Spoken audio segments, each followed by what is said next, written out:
ప్రభు మహాకృపను బట్టి మనందరం కూడా క్షేమంగా ఉన్నాము. ఈ యొక్క సమయాన్ని చూడగలుగుతున్నాం. మీరందరూ క్షేమంగా ఉన్నారని నమ్ముచున్నాను. నేను కూడా మీ అందరి ప్రార్థన వలన క్షేమంగా ఉన్నాను, ఆరోగ్యంగా ఉన్నాను అని తెలియచేయడానికి సంతోషిస్తున్నాను.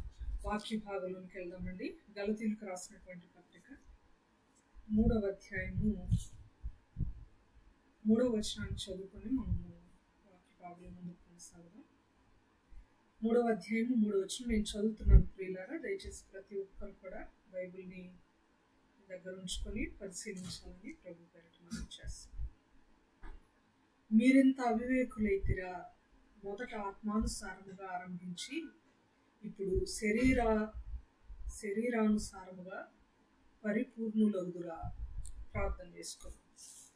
దేవుని సహాయాన్ని అర్థిస్తూ ప్రార్థించుదాం. మనందరం కూడా కృపా సత్య సంపూర్ణుడైన మా ప్రియపరలోక తండ్రి, పరిశుద్ధుడా, మహోన్నతుడా, మహాఘనుడా, అతి శ్రేష్ఠుడా, అత్యున్నతమైన నామము కలిగిన మా గొప్ప దేవ, మీకెంతగానో వందనాలు, స్తోత్రాలు, స్తుతులు, కృతజ్ఞతలు చెల్లించుకుంటున్నాం. ఆయన ఈ యొక్క సాయంకాలం వేళ ప్రభు మీ సన్నిధిలో చేరి మిమ్మల్ని ఇటు రీతిగా కొనియాడుటకు కనపరచుటకు నిలిచిన తరుణానికి వందనాలు చెల్లిస్తున్నాను. ఆయన చేరి వచ్చిన ప్రతి బిడ్డను ప్రత్యేకంగా జ్ఞాపకం చేసుకోండి, బహుగా దీవించి ఆశీర్వదించండి.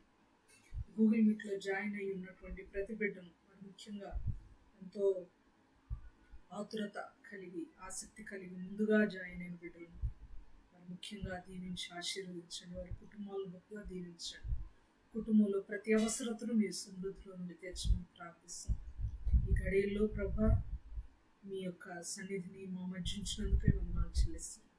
మీరు మాతో మాట్లాడబో ప్రతి మాటను బట్టి మీ కృతజ్ఞతలు చెల్లిస్తాం. నా మాట, నా యొక్క జ్ఞానము, నా తలంపులు, నా ఊహ సమస్తమును దూరపరిచి ప్రభా మీరు మాత్రమే మాతో మాట్లాడమని ప్రార్థిస్తాం. నన్ను కేవలం మీ నోటి బోరగా వాడుకోనండి. మీకు ఉపయోగపడే పాత్రగా, వస్తువుగా వాడుకొని నైనా మేమందరం కూడా ఆత్మీయంగా బలం పొందుకోవడానికి మీరు ఆకలి కొరకు ఆయుత్తమై సన్నద్ధమై మా ప్రభా మరి నేర్చుకోవాల్సిన పద్ధతుల వాక్యాన్ని నేర్చుకొని సిద్ధపాటు కలిగి మీరు ఆకలిలో ఎత్తబడేవారు ఉన్నట్టుకు సహాయం దయచేయమని, వాక్యం ద్వారా మమ్మల్ని సరిచేయమని, బలపరచమని, స్థిరపరచమని వేడుకుంటూ ఈ కొద్ది మనలు మీరు విన్నందుకే వందనాలు చెల్లిస్తూ మా ప్రభు మీ ప్రియ కుమారుడైన యేసుక్రీస్తు వారి శ్రేష్ఠ నామములో ప్రార్థించి బ్రతిమాలి అడిగి వేడుకొంచున్నాము తండ్రి. ఆమేన్. ఆమేన్. ఆమేన్. మంచిది ప్రియులారా, గలతీ పత్రికను మనం వివరించుకుంటూ ఉన్నాము. గలతీ పత్రికలో ప్రభు మహాకృపను బట్టి మనం 14 సెషన్స్ కంప్లీట్ చేసుకున్నాం. గలతీ పత్రికను పదే నేను మరలా తెలియజేస్తా ఉన్నాను. 3 భాగాలు చేసుకున్నాము. మొదటిది ఆటోబయోగ్రాఫికల్ ఆర్గ్యుమెంట్ అని. దానిలో పౌలు గారు తన బోధన గురించి, తన అపోస్తలత్వం గురించి వాదించారని మనం నేర్చుకున్నాం. మొదటి 2 అధ్యాయాలు ఒక భాగము, తర్వాత 3, 4 అధ్యాయాలు రెండవ భాగము. అది థియలాజికల్ ఆర్గ్యుమెంట్, సిద్ధాంతపరమైన వాదన అని మనం నేర్చుకుంటూ ఉన్నాం. తర్వాతి వాదనలోనికి మనం ఇంకా ప్రవేశించలేదు. ఈ 3వ అధ్యాయం నుండి థియలాజికల్ ఆర్గ్యుమెంట్ అనేది స్టార్ట్ అయిందని మనం నేర్చుకుంటూ ఉన్నాం. ఈ 3వ అధ్యాయంలో ఖచ్చితంగా పౌలు గారు మాట్లాడుతున్నటువంటి అనేకమైన అంశాలు, అనేకమైన వాక్య సత్యాలు, సిద్ధాంత సత్యాలు కూడా అనేకం ఉన్నాయి. అవన్నీ కూడా మనకి మన దైనందిన జీవితంలో, సంఘపరమైన జీవితంలో, భక్తి జీవితంలో ఎంతో అవసరత కలిగినవని నేను మరొకసారి జ్ఞాపకం చేస్తున్నాను. నేను గలతీ సెషన్ ప్రారంభించినప్పుడే స్టార్టింగ్లో చెప్పడం జరిగింది. ఏమనంటే, మనము ఎవరమైనా, ఏ ప్రాంతపు వారమైనా క్రైస్తవులంగా కూడి దేవుని ఆరాధిస్తున్నాం, దేవుణ్ణి స్తుతిస్తున్నాం, ఒక చోట ఆయన సన్నిధిలో కూర్చొని ఉంటున్నాం, గ్యాదర్ అవుతున్నాం అంటే దాని యొక్క ముఖ్య ఉద్దేశం, దానికి కారణమే గలతీ పత్రిక అని చెప్పడం జరిగింది. గలతీ పత్రిక అనేది లేకుంటే అసలు సంఘాలు అనేవి ఏర్పడి ఉండేవో కావో కూడా తెలియదు. అంత ప్రాముఖ్యత వహించినటువంటి ఒక పత్రిక. మార్టిన్ లూథర్ గారి జీవితంలో కూడా తన యొక్క భక్తి జీవితానికి, ఆత్మీయ జీవితానికి ఎంతో ముడిపడి ఉన్నటువంటి పత్రిక. ఆయన తన పుస్తకాల్లో రాస్తూ అంటారు, గలతీ పత్రికకు నాకు వివాహమైంది అంటారు. దాని అర్థం ఏంటంటే, గలతీ పత్రిక నా లైఫ్లో విడదీయరాని బంధం. పెళ్ళంటూ అయిన తర్వాత ఎంత పొసగకపోయినా, ఎంత సెట్ అవ్వకపోయినా కలిసి కంపల్సరీగా జీవించాల్సిందే. పురుషుని యొక్క ప్రవర్తన, క్రియలు స్త్రీకి నచ్చకపోయినా, స్త్రీ యొక్క ప్రవర్తన అట్ ద సేమ్ టైం పురుషులకు నచ్చకపోయినా, ఒకసారి బంధం అనేది ఏర్పడినప్పుడు ఖచ్చితంగా ఆ బంధానికి లోబడి విడిపోకుండా బ్రతకక తప్పదు, బ్రతకాలి. దేవుని యొక్క ఉద్దేశం కూడా అది. ఎవరు కూడా విడగొట్టకూడదు, విడిపోకూడదు, కలిసిమెలిసి బ్రతకాలి. అలాంటిది గలతీ పత్రిక ఒక భార్యాభర్తల సంబంధం ఎంత విడదీయరాని బంధము, అలాంటి బంధం నాకు గలతీ పత్రికతో ఉంది అని మార్టిన్ లూథర్ గారు తన పుస్తకాల్లో రాస్తూ ఉంటారు. సో అంత ప్రాముఖ్యత వహించినటువంటి గలతీ పత్రికను మనం నేర్చుకుంటూ 3వ అధ్యాయంలో కొన్ని లెసన్స్ మనం నేర్చుకున్నాం. వివేకం గురించి నేర్చుకున్నాం.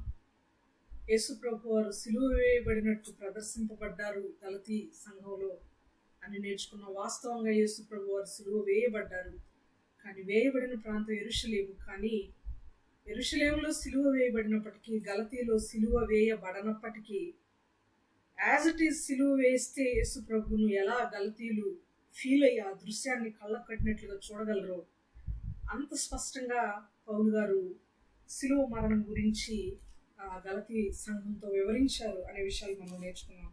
ఆ తర్వాత పాఠంలో మనం ఏం నేర్చుకున్నామంటే, ధర్మశాస్త్రం గురించి మనం మాట్లాడుకున్నాం.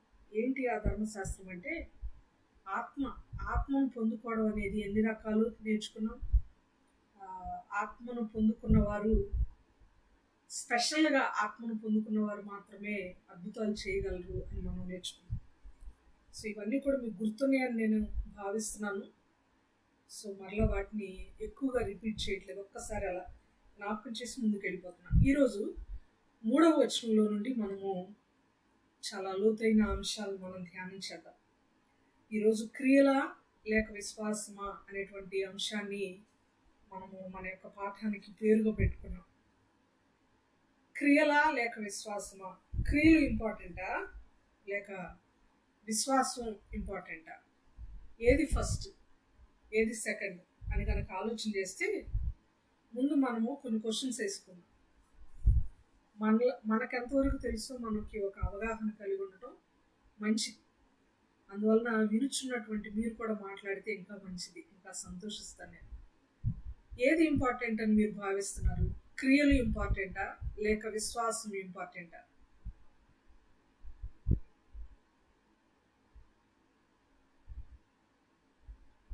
రెండు ఇంపార్టెంట్ అమ్మా. Very good, very good sister. రెండు మొదటిగా విశ్వాసం గొప్పది. ఆ తర్వాత విశ్వాసం వల్లనే క్రియలు మనం చేయగలుగుతాం దేవుని పట్ల. Excellent sister. అందుకనే మీరు వాక్యం ఎరిగిన వారని నా గట్టి నమ్మకం. చాలా సంతోషిస్తున్నాను, అన్ని ఆన్సర్స్ బట్టి చాలా సంతోషిస్తున్నాను. మనం నేర్చుకుందాం, ఇంకా కూడా లోతైన విషయాలను నేర్చుకుందాం. మీరు చెప్పిన ఆన్సర్స్ కరెక్ట్. తర్వాత మన పాఠంలోకి వెళ్ళే ముందు క్రైస్తవ సమాజంలో ఉన్న ఒక అపోహ లేక ఒక నమ్మిక, బ్లైండ్ బిలీఫ్ అంటాం కదా, గుడ్డి నమ్మకం ఒకటి ఉంది. ఏంటంటే, అపోస్తలుడైన పౌలు గారికి మరియు యాకోబు గారికి ఒకరంటే ఒకరికి పడదు అనేటువంటి ఒక అపోహ ఉంది క్రైస్తవ సమాజం.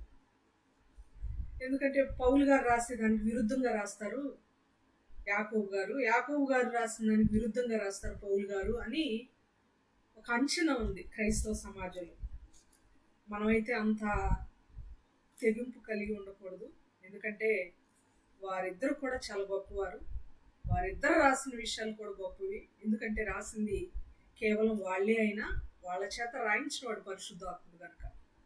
కాబట్టి వాళ్ళిద్దరికి పడదు అనేటువంటి అభిప్రాయం మాత్రం మనం కలిగి ఉండకూడదు.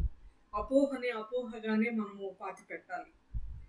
మనకంటూ ఒక గట్టి విశ్వాసం మనం కలిగి ఉండటం, మంచి భయభక్తులు, దృఢమైన విశ్వాసం మనకు కలిగి ఉండటం ఎంతైనా ముఖ్యం. ఎందుకు వారిద్దరికి అభిప్రాయ భేదాలు ఉన్నాయని క్రైస్తవ సమాజంలో ఆ మాట ఉంది అనేది కూడా ఈ రోజు పాట ముగిసేలోకి నేను మీకు తెలియచేయడానికి ప్రయత్నం చేస్తాను. 3వ వచనంలోకి వెళ్ళిపోదాం, ఎలాంటి ఆలస్యం చేయకుండా. మీరెంత అవివేకులైతిరా, మొదట ఆత్మానుసారంగా ఆరంభించి ఇప్పుడు శరీరానుసారముగా పరిపూర్ణులవుదురా. మరలా గలతీయుల్ని వారి యొక్క అవివేకాన్ని పాయింట్అవుట్ చేస్తూ, వారి యొక్క అవివేకాన్ని ఎత్తి చూపుతూ, లేకపోతే జ్ఞాపకం చేస్తూ పదే పదే ఏదైతే బాధపడ్డాడో పౌలు గారు ఆ సంఘం గురించి, గలతీలో ఉన్నటువంటి సంఘాల గురించి, అదే మాటను మరలా మరలా ఆయన వ్యక్తం చేస్తూ ఆ బాధను మరువలేని వాడుగా మాట్లాడుతున్నాడు పౌలు గారు. స్టార్టింగ్లోనే అన్నాడు, ఓ అవివేకులైన గలతీలారని. మరలా అసలు మీరు ఎంత అవివేకంగా, ఎంత తెలివి తక్కువ వాళ్ళుగా ఎలా ఉన్నారు. కొన్నిసార్లు నా మటుకు నా జీవితంలో నేనేదో తెలివైన దాన్ని అని మా ఇంట్లో అందరూ అనుకుంటారు. ఎందుకంటే వాళ్ళంత తెలివి కలిగిన వాళ్ళు కాదు కాబట్టి. నేనేదో తెలివైన దాన్ని అని అనుకుంటారు. స్కూల్లో చదువుకున్నప్పుడు కూడా బాగా తెలివైన దాన్ని అని అనుకునేవాళ్ళు టీచర్స్ కూడా. కానీ తెలివైన దాన్ని కాదు నేను. బిలో యావరేజ్ కంటే కూడా బిలో యావరేజ్ స్టూడెంట్ నేను. కానీ అందరి దగ్గర ఇంప్రెషన్ ఎలా ఉంటుందంటే, చాలా తెలివి కలిగిన అమ్మాయి, స్కూల్ ఫస్ట్ వస్తుంది, క్లాస్ ఫస్ట్ వస్తుంది, మంచి మార్కులు వస్తాయి, బాగా చదువుతుంది, ఆన్సర్ బాగా చేస్తుంది అనే అభిప్రాయం ఉంది వాళ్ళకి. నా కాలేజీ చదువుల్లో కూడా ప్రాక్టికల్గా మార్కులు అన్నీ 98, 95 అబవ్ ఉంటాయి. కానీ సబ్జెక్టులో అన్నీ 40, 50, 60 ఉంటాయి. 60 బిలో 40, 50 అలా ఉంటాయి. కారణం ఏంటంటే వాళ్ళకున్న అభిప్రాయంతో వేసిన మార్కులు అవి ప్రాక్టికల్స్లో. కానీ తెలివైన దాన్ని అయితే సబ్జెక్ట్స్లో కూడా బాగానే మంచి మార్కులే వచ్చి ఉండే, బాగా చదివితే కనుక. ఎందుకు నేను ఈ మాటలు చెప్తున్నానంటే, అనేక మార్లు నా తల్లి నన్ను అనేది, నాకెందుకు డౌట్ వస్తుంది, అసలు నువ్వు జ్ఞానవంతురాలు అయిన స్త్రీవేనా అనేది అనేక మార్లు అన్నమాట నన్ను.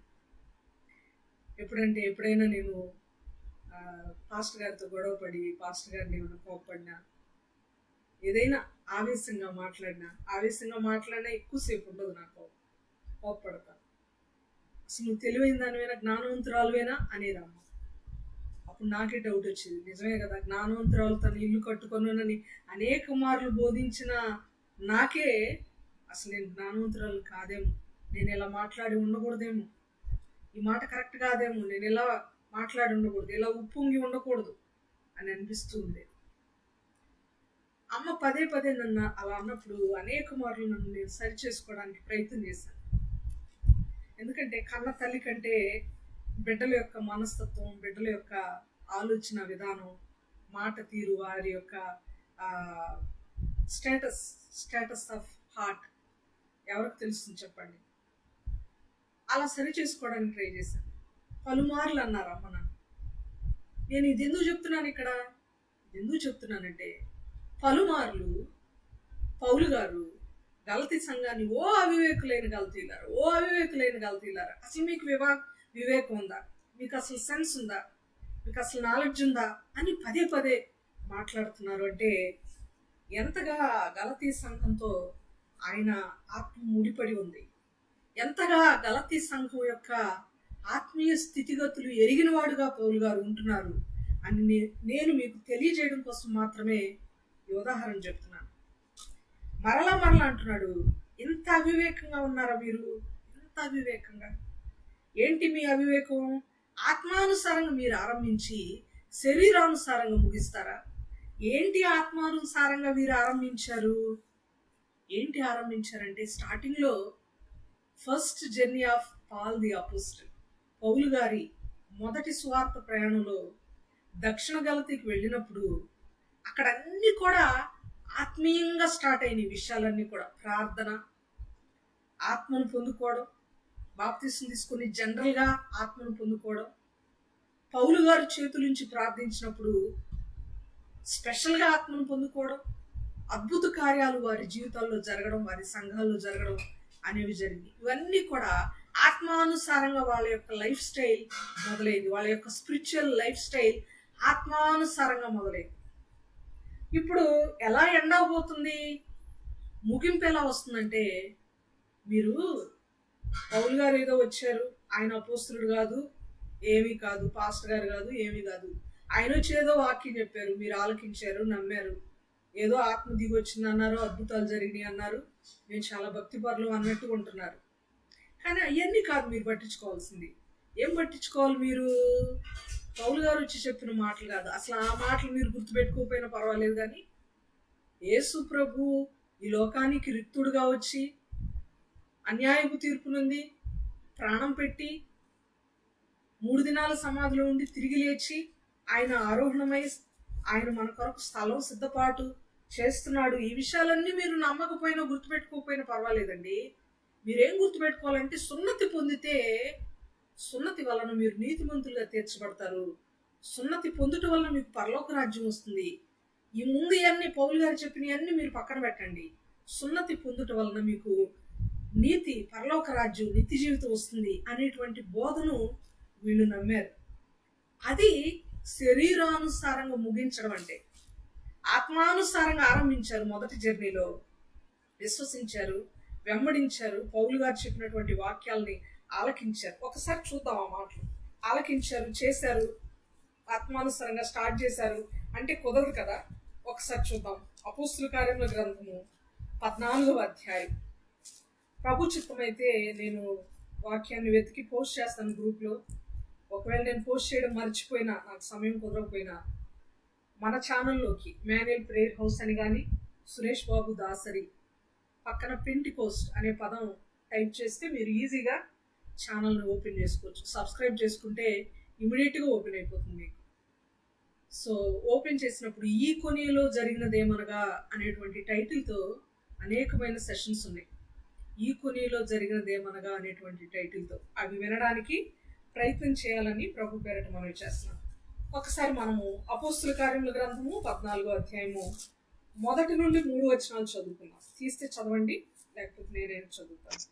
ఇకోనియాలో జరిగినదేమనగా, వారు కూడి యూదుల సమాజ మందిరంలో ప్రవేశించి తేటగా బోధించినందున అనేకులు యూదులను గ్రీసు దేశస్థులను విశ్వసించిరి. అయితే అవిధేయులైన యూదులు అన్యజనులను పురికొల్పి వారి మనసులలో సహోదరుల మీద పగ పుట్టించిరి. కాబట్టి వారు ప్రభువును ఆనుకొని ధైర్యముగా మాట్లాడుచు అక్కడ బహుకాలము గడిపిరి. ప్రభువు వారి చేత సూచక క్రియలను అద్భుతములు చేయించి తన వాక్యమునకు సాక్ష్యమిచ్చుచు ఉండెను. చాలు. ఇక్కడ గమనిస్తే ఈ కొనియాలో జరిగినది ఏమనగా అని అన్నాడు. ఈ కొనియా, లుస్త్రా, దెర్బే ఈ ప్రాంతాలన్నింటినీ దక్షిణ గలతీ అని అంటాము అని గలతీ సెషన్ స్టార్టింగ్ లోనే చెప్పాను. దక్షిణ గలతీ ఈ 14వ అధ్యాయము దక్షిణ గలతీలో జరిగినటువంటి సందర్భం. ఈ కొనియా అనేది కూడా దక్షిణ గలతీ ప్రాంతానికి సంబంధించినటువంటి ప్రాంతం. అక్కడ ఏం జరిగింది? అనేకులు యూదులను గ్రీసు దేశస్థులను విశ్వసించిరి అనే మాట మనం చూస్తున్నాం. అనేకులు విశ్వసించారు మొదటి వచనంలో. అంటే దక్షిణ గలతీలో మొదటి జర్నీలో వాక్యం ప్రకటించబడినప్పుడు విశ్వాసులు ఉన్నారు. అక్కడ విశ్వసించారంటే అక్కడ విశ్వాసులు తయారయ్యారు. వినుట వలన విశ్వాసము కలుగు. వాక్యం విన్నారు, విశ్వసించారు, విశ్వాసులు అనేవారు తయారయ్యారు. అంతేకాదు వెంబడించారు. మరి వారితో పాటు గడిపారు. వీరితో పాటు అద్భుత కార్యాలు, అద్భుత సూచక్రియలను వీరు రుచి చూశారు. సాక్ష్యాలు ఉన్నాయి వారి జీవితంలో. ఇవన్నీ కూడా మనం చదువుకున్నటువంటి 3 వచనాల్లో ఉన్నాయి. అద్భుత కార్యాలు జరిగినాయి. మనకెక్కడ కూడా దైవజనులు సురేష్ బాబు గారు వివరించిన జర్నీల్లో కానీ, నేను వివరించిన జర్నీల్లో కానీ ఎక్కడ దక్షిణ గలతీ ప్రాంతంలో గలతీయుల మీద పౌలు గారు చేతులుంచి వారిని టచ్ చేసి పరిశుద్ధాత్మ వారి మీదకి వచ్చేలాగా చేశాడు అనేటువంటి వివరణ ఇవ్వలేదు. ఎందుకంటే అపోస్తుల కార్యంలో ఆ మాట రాయబడలేదు. కానీ ఇక్కడ గలతీ పత్రికలో 3వ అధ్యాయంలో మనం చదువుకున్నప్పుడు మాత్రం 3వ వచనంలో 4వ వచనంలో ఉంటుంది చూడండి. వ్యర్థముగానే ఇన్ని కష్టములు అనుభవించుతురా, ఇది నిజముగా వ్యర్థమగునా? ఆత్మను మీకు అనుగ్రహించి మీలో అద్భుతములు చేయించువాడు ధర్మశాస్త్ర సంబంధ క్రియల వలన లేక విశ్వాసముతో వినుట వలన చేయించుచున్నాడు. అద్భుతములు చేయించాడు కదా. 2వ వచనంలో 2వ వచనంలో 3వ అధ్యాయం 2వ వచనం చివరి భాగంలో కూడా క్రియల వలన ఆత్మను పొందితురా లేక విశ్వాసంతో వినుట వలన పొందితురా లాస్ట్ సెషన్ లో కూడా వివరించుకున్నాం. విశ్వాసం మీకు ఎలా వచ్చింది? ధర్మశాస్త్ర సంబంధంగానా, వినుట వలన విశ్వాసం వలన వచ్చిందా, లేకపోతే ధర్మశాస్త్ర సంబంధమైన క్రియల వలన వచ్చిందా? అద్భుతాలు ఎలా జరిగినాయి అనేది, అద్భుతాలు జరిగినాయి ఇక్కడ అనేటువంటి మాట క్లియర్ గా గలతీ పత్రికలో ఈయన అంటున్నాడు. అనే ముందు ఆయన అంటున్నాడు, ఆత్మను మీకు అనుగ్రహించి, 5వ వచనంలో పర్టికులర్ గా ఆత్మను మీకు అనుగ్రహించి మీలో అద్భుతములు చేయించేవాడు. అద్భుతాలు జరగాలంటే ఏమి అనుగ్రహించబడాలి? ఆత్మ అనుగ్రహించబడాలి. ఎలాంటి ఆత్మ? స్పెషల్ గా ప్రత్యేకముగా కుమ్మరించబడేటువంటి ఆత్మ. ప్రత్యేకంగా ఆత్మ ఎప్పుడు కుమ్మరించబడుతుంది అంటే 13 మంది అపోస్తులు ఎవరైతే ఉన్నారో, 12 మంది ప్లస్ అపోస్తులుడైన పౌలు గారు, ఈ ముగ్గురు మాత్రమే చేతులుంచినప్పుడు ప్రత్యేకముగా ఆత్మ కుమ్మరింపబడుతుంది. అప్పుడు మాత్రమే అద్భుతాలు, సూచక క్రియలు అనేవి జరిగినాయి అని చాలా లేఖనాలు ఆధారం చేసుకొని లాస్ట్ సెషన్ లో ప్రూఫ్స్ తో సహా మనం చూడడం జరిగింది. ఇప్పుడు ఈ మాటలన్నీ మరలా జ్ఞాపకం చేస్తున్నాడు. ఏమని జ్ఞాపకం చేస్తున్నాడు? మీకు ఆత్మను అనుగ్రహించడం జరిగింది కదా దేవుడు. అంటే నేను మీ దగ్గరకు వచ్చినప్పుడు ఆత్మను మీరు పొందుకున్నారు కదా, అద్భుతాలను రుచి చూచారు కదా. ఇవన్నీ మీరు ఎలా మర్చిపోయారు? ఎంత అవివేకంగా ఎలా ఉన్నారు, ఇంత ఆత్మానుసారంగా స్టార్ట్ చేసి శరీరానుసారంగా ఇప్పుడు ముగిస్తారా? ఆత్మ లేదు, అద్భుతాలు లేవు, పరిశుద్ధాత్ముడు లేడు, వినడం లేదు, విశ్వాసం లేదు, అసలు సువార్త లేదు, ఇవేమీ కాదు, కానీ సున్నతుంటే చాలు మీకు పరలోక రాజ్యం వచ్చేస్తుందని చెప్తున్నటువంటి అక్షరార్థమైన మాటలు, శరీరానుసారమైనటువంటి విధానంతో మీరు ముగిస్తారా అని పౌలు గారు బాధపడుతున్నాడు. ఒక్క చిన్న ఎగ్జాంపుల్ నేను చెప్పాలనుకుంటున్నాను. మా ఇంటి పక్కనే చాలా దగ్గర సంబంధం కలిగిన వాళ్ళు ఉన్నారు. కొన్ని సంవత్సరాల క్రితం, దాదాపు 9-10 సంవత్సరాల క్రితం, ఊర్లో గ్రామం గురించి చెప్తున్నాను, మా ఊరు గురించి చెప్తున్నాను. 9-10 సంవత్సరాల క్రితం వారి యొక్క జీవితం శరీరానుసారమైన జీవితంగా ఉండేది. క్రిస్మస్ వస్తే వారి యొక్క జీవితం ఎలా ఆరంభమవుతుందంటే కళ్ళు కాంపౌండ్తోనో, లేకపోతే గంజాయితోనో, లేకపోతే ఏదో ఒక మద్యపానంతో వాళ్ళ జీవితం స్టార్ట్ అవుతుంది. నాటుకోళ్ళు కోసుకోవడం, మద్యపానం సేవించడం, తర్వాత సినిమా పాటలు పెట్టి డాన్స్లు వేసుకోవడం, అలా క్రిస్మస్ అంతా అలా సెలబ్రేట్ చేసుకునేవాళ్ళు. వాళ్ళు చివరికి రాత్రి అయిపోయిన తర్వాత మాత్రం, మరి ఎందుకు వస్తుందో అలాంటి మనసు తెలియదు, కానీ రాత్రి అయిన తర్వాత పడుకునే ముందు ఏదో ఒక గడిలో వచ్చి నాన్నగారి చేత, అమ్మ చేతనో ప్రార్థన చేయించుకొని, ఏదో వారికి తోచిన ఒక చిన్న కానుక వాళ్ళ చేతిలో పెట్టి ప్రార్థన చేయించుకొని వెళ్ళేవాళ్ళు. సరే, బహుశా వాళ్ళ హృదయంలో ఉదయం నుంచి చాలా తప్పులు చేసాం, ఉదయం నుంచి చాలా పొరపాట్లు చేసాం, డ్రామాలు వేసాం, సినిమా పాటలు పెట్టి డాన్స్లు వేసాం, మందు తాగాం, చిందులు వేసాం, అన్నీ చాలా చేసాం. ప్రార్థన చేయించుకుంటే దేవుడు ఒకవేళ మన ద్వారా ఏవైనా తప్పులు జరిగి ఉంటే, దొర్లుంటే వాటిని క్షమిస్తాడు అన్న ఆలోచన ఏంటో వాళ్ళకి తెలియదు, కానీ అలా జరిగేది. ఇప్పుడు గత 2-3 సంవత్సరాలుగా క్రిస్మస్ సీజన్ వస్తుంది అంటే, ఈస్టర్ సీజన్ వస్తుంది అంటే ఇంట్లో ఉపవాస ప్రార్థనలు జరుపుకోవడం, లేకపోతే గృహ కూడిక జరుపుకోవడం, కృతజ్ఞత కూడిక జరుపుకోవడం, ప్రార్థన పెట్టుకోవడం, వచ్చిన వాళ్ళందరికీ పలహారం భోజనాలు పెట్టడం, చక్కగా ప్రార్థనతో ఆరంభిస్తున్నారు. కానీ 5-6 గంటలు అవుతుండేసరికి లోకస్తుల క్రిస్మస్ అనేది జరుగుతుంటుంది కదా, గ్రామాల్లో చూస్తుంటాం ఇప్పటికీ. లోకస్తుల క్రిస్మస్ అంటే ఏంటి? సినిమా పాటలు, డాన్సులు, డ్రామాలు, వాళ్ళ ఇష్టానుసారంగా లోకంలో మునిగి తేలిపోతూ ఉంటారు. ఇక 5-6 అయ్యేసరికి ఉదయం నుంచి జరిగిన ప్రార్థన అంతా ఎటుపోయిందో ఎవరికి తెలియదు. ఉదయం నుంచి జరిగిన ప్రార్థనలు జరిపిన సమయం, దేవుని బిడ్డలకు భోజనాలు పెట్టడం, ఇవన్నీ ఎలా అయిపోతాయో, ఎలా మర్చిపోతారో కూడా తెలియదు. 5-6 అయ్యేసరికి ఇదే ప్రజలు, ఇక్కడే తల ఉంచినటువంటి ప్రజలు మళ్ళీ అక్కడ డాన్స్లు వేస్తూ కనబడతారు. ప్రియులారా, కనబడతారు మధ్యరాత్రి వరకు 11-12. ఆ యొక్క ఆ అల్లరికి ఇక అంతే ఉండదు. అంటే ఒకప్పుడు దేవుని ఎరగని స్థితిలో ఉన్నప్పుడు, అస్సలు ప్రార్థనకు వెళ్ళనప్పుడు, ఆత్మానుసారంగా ఆరంభించకుండా శరీరానుసారంగా ఆరంభించి చివరిగా ఏదో ఒక గడిలో మాత్రం ఏదో ఆత్మానుసారంగా బ్రతికామన్నట్టుగా చిన్న ప్రార్థన చేయించుకొని వెళ్ళేవాళ్ళు. కానీ ఒక 2-3 సంవత్సరాల నుంచి అప్పుడప్పుడు ప్రార్థనకు వస్తూ కొంచెం దేవుడు అంటే భయం భక్తి కలిగి అలా అలా బ్రతుకుతూ ఉన్నప్పుడు ఇప్పుడు ముగింపు ఎలా ఉందో తెలుసా? స్టార్టింగ్ మాత్రం ఆత్మానుసారంగా స్టార్ట్ చేస్తున్నారు, ముగింపు మాత్రం మరలా శరీరానుసారంగా ముగిస్తున్నారు. జస్ట్ అర్థం అవడానికి ఈ మాటలు చెప్తున్నాను నేను. మన ఆత్మీయ జీవితం ఎలా ఉంది?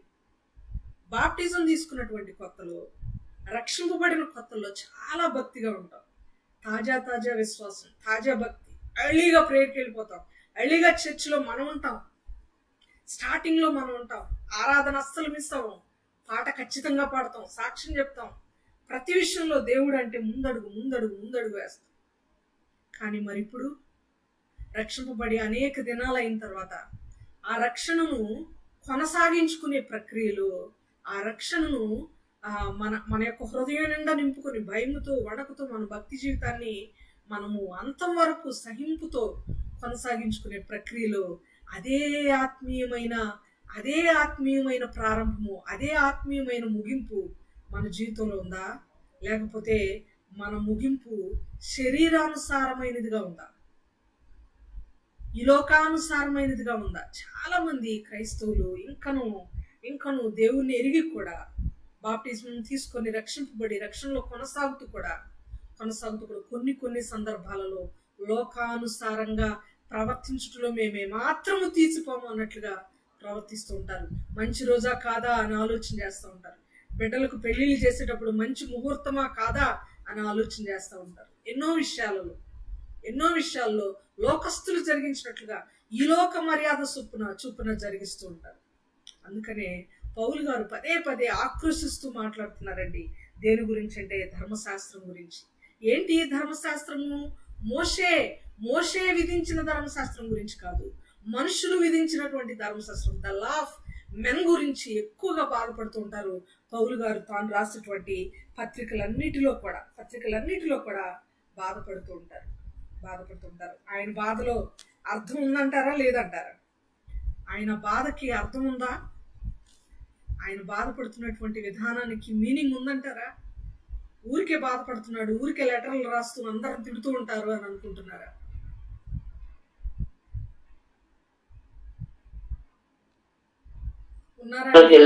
బాధ ఉందండి సిస్టర్, బాధపడుతున్నారు. బాధ ఉంది, ఆయన బాధలో అర్థం కూడా ఉంది. వాక్యం అంతగా వాక్యం చెప్పి పౌలు గారు దాదాపు 1200 నుండి 1500 కిలోమీటర్లు కదా, 1200 నుండి 1500 కిలోమీటర్లు జర్నీ చేసి వాక్యం చెప్పి సంఘాలు స్థాపించి వచ్చిన తర్వాత ఆ సంఘాలు సరైన మార్గంలో నడవట్లేదంటే సంఘాలు స్థాపించిన వారికి ఎంత బాధ ఉంటుందో తెలుసా? ఎంత వేదన ఉంటుందో తెలుసా? ఒక 5-6 మహా అయితే ఒక 10 మంది ఉన్న చిన్న గుంపులోనే సరిగ్గా మీటింగ్ అటెండ్ అవ్వట్లేదన్నా, సరిగ్గా జాయిన్ అయ్యి చివరి వరకు ఉండలేదన్నా, మధ్యలోనే లెఫ్ట్ అయిపోతున్నారు అన్న ఎంతో వేదన కలుగుతుంది. ఒక్కొక్కసారి మనసు రాదు, ఎందుకు వృధా ప్రయాస చేస్తున్నామా? ఇదే సమయాన్ని ఆఫ్లైన్ ప్రేయర్స్లో ఉపయోగిస్తే చాలా ఉపయోగం ఉంటుందేమో కదా, అక్కడైనా వాక్యం ప్రకటించడమే కదా అన్న నిరాశలోకి మైండ్ వెళ్ళిపోతూ ఉంటుంది. ఒక్కొక్కసారి సాతాను వెనక్కి లాగేస్తూ ఉంటాడు. కానీ ఆలోచించండి ప్రియులారా, మరి కొన్ని సంఘాలు స్థాపించిన వారికి ఎంత వేదన కలిగి ఉంటుంది, మార్గం తొలగకూడదు అనేది పౌలు గారి యొక్క ఆలోచన. తొందరపడుతున్నారు వీళ్ళు, గలతీయులు చెప్పిన వాక్యాలని మర్చిపోయారు, తొందరపడి దారి తప్పుతున్నారు. అయ్యో నా బిడ్డలు, అయ్యో నేను వాక్యం చెప్పగా మార్పు చెందిన వారు, విశ్వసించిన వారు, బలపరచబడిన వాళ్ళు, వాళ్ళ జీవితాలు అద్భుతాలు జరిగినాయి. ఇప్పుడు దారి తొలగిపోతున్నారే అన్న బాధ పౌలు గారికి ఎంతో ఉంది. అందుకే ఆయన అంటాడు, సంఘములను గూర్చిన చింతయు దినదినము నాకు కలుగుచున్నది, దినదినము నాకు కలుగుచున్నది. ప్రియులారా, మనకుందా చింత? మన కుటుంబాల్లో సంఘాల గురించి పక్కన పెడదాం. మన కుటుంబాల్లో ఎవరైనా దారి తొలగిపోతుంటే వారిని మార్గంలో ఉంచాలి అన్న చింత ఉందా? రాజసిస్టర్లో నాకు ఆ చింత చాలా కనబడింది. అనేక మార్లు ఆవిడ ఫోన్ చేసినప్పుడు, మెసేజ్ పెట్టినప్పుడు, పలానోళ్ళు సరిగ్గా బ్రతకలేదండి, ఒకప్పుడు బాగా విశ్వసించారు, రక్షింపబడ్డారు, కానీ ఇప్పుడు సరైన మార్గంలో లేరు సిస్టర్, వాళ్ళు మార్పు చెందాలని నా వేదన. చాలామంది సాక్ష్యం చెప్పేటప్పుడు చెప్తుంటారు. మాధవి సిస్టర్ కూడా, మా వాళ్ళందరూ కూడా రక్షింపబడాలి, మా కుటుంబం ఒక్కటే రక్షింపబడింది, అన్యుల నుండి మేము రక్షింపబడ్డాం, అన్ని జనుల్లో నుండి మా వాళ్ళందరూ కూడా రక్షింపబడాలమ్మా. చింత ఉండాలి ప్రియులారా. రక్షణను గూర్చిన చింత, దారి తొలగిపోతున్నారేమో అన్న చింత, నరకానికి వెళ్ళిపోతారేమో అన్న భయం. అయ్యో, మన వాళ్ళు రేపటి దినాన మనం ఆనందంగా దేవుణ్ణి ఉత్సాహగానం చేస్తూ ఉంటే వీడు మాత్రం నరకంలో నిరంతరము ఆక్రోశిస్తూ కేకలు వేస్తూ అగ్ని ఆరక పురుగు చావక యాతన పడుతుంటారు కదా అన్నటువంటి చింత మన వారి గురించి మనం కలిగి ఉండాలి. అందుకే సామెతల గ్రంథంలో 24:11 ఆయన అంటాడు కదా, ఏమని? నాశనమందు పడుటకు జోగుచున్న వారిని నీవు రక్షింపవా? నువ్వు రక్షించాలన్న చింత, వారి కోసం ప్రార్థన చేయాలి, వారికి చెప్పాలి, వారిని నడిపించాలి, వారికి బుద్ధి చెప్పాలి, హెచ్చరించాలి, ఆదరణకరమైన వాక్యాలతో వారిని ఓదార్చాలి, వారిని లేవనెత్తాలి అనేటువంటి తపన నీకుండొద్దా? మనల్నే అడుగుతున్నాడు దేవుడు అన్నమాట. నీవు రక్షించవా? మనం ఎప్పుడు, అయ్యా నువ్వు కాపాడయ్యా, నువ్వు మార్పు చెందించయ్యా, మార్చునైనా, వాళ్ళని తీసుకురయ్యా, వీళ్ళని ఆకర్షించయ్యా, అన్ని దేవుడి మీద వేస్తాం మనం భారం అంతా.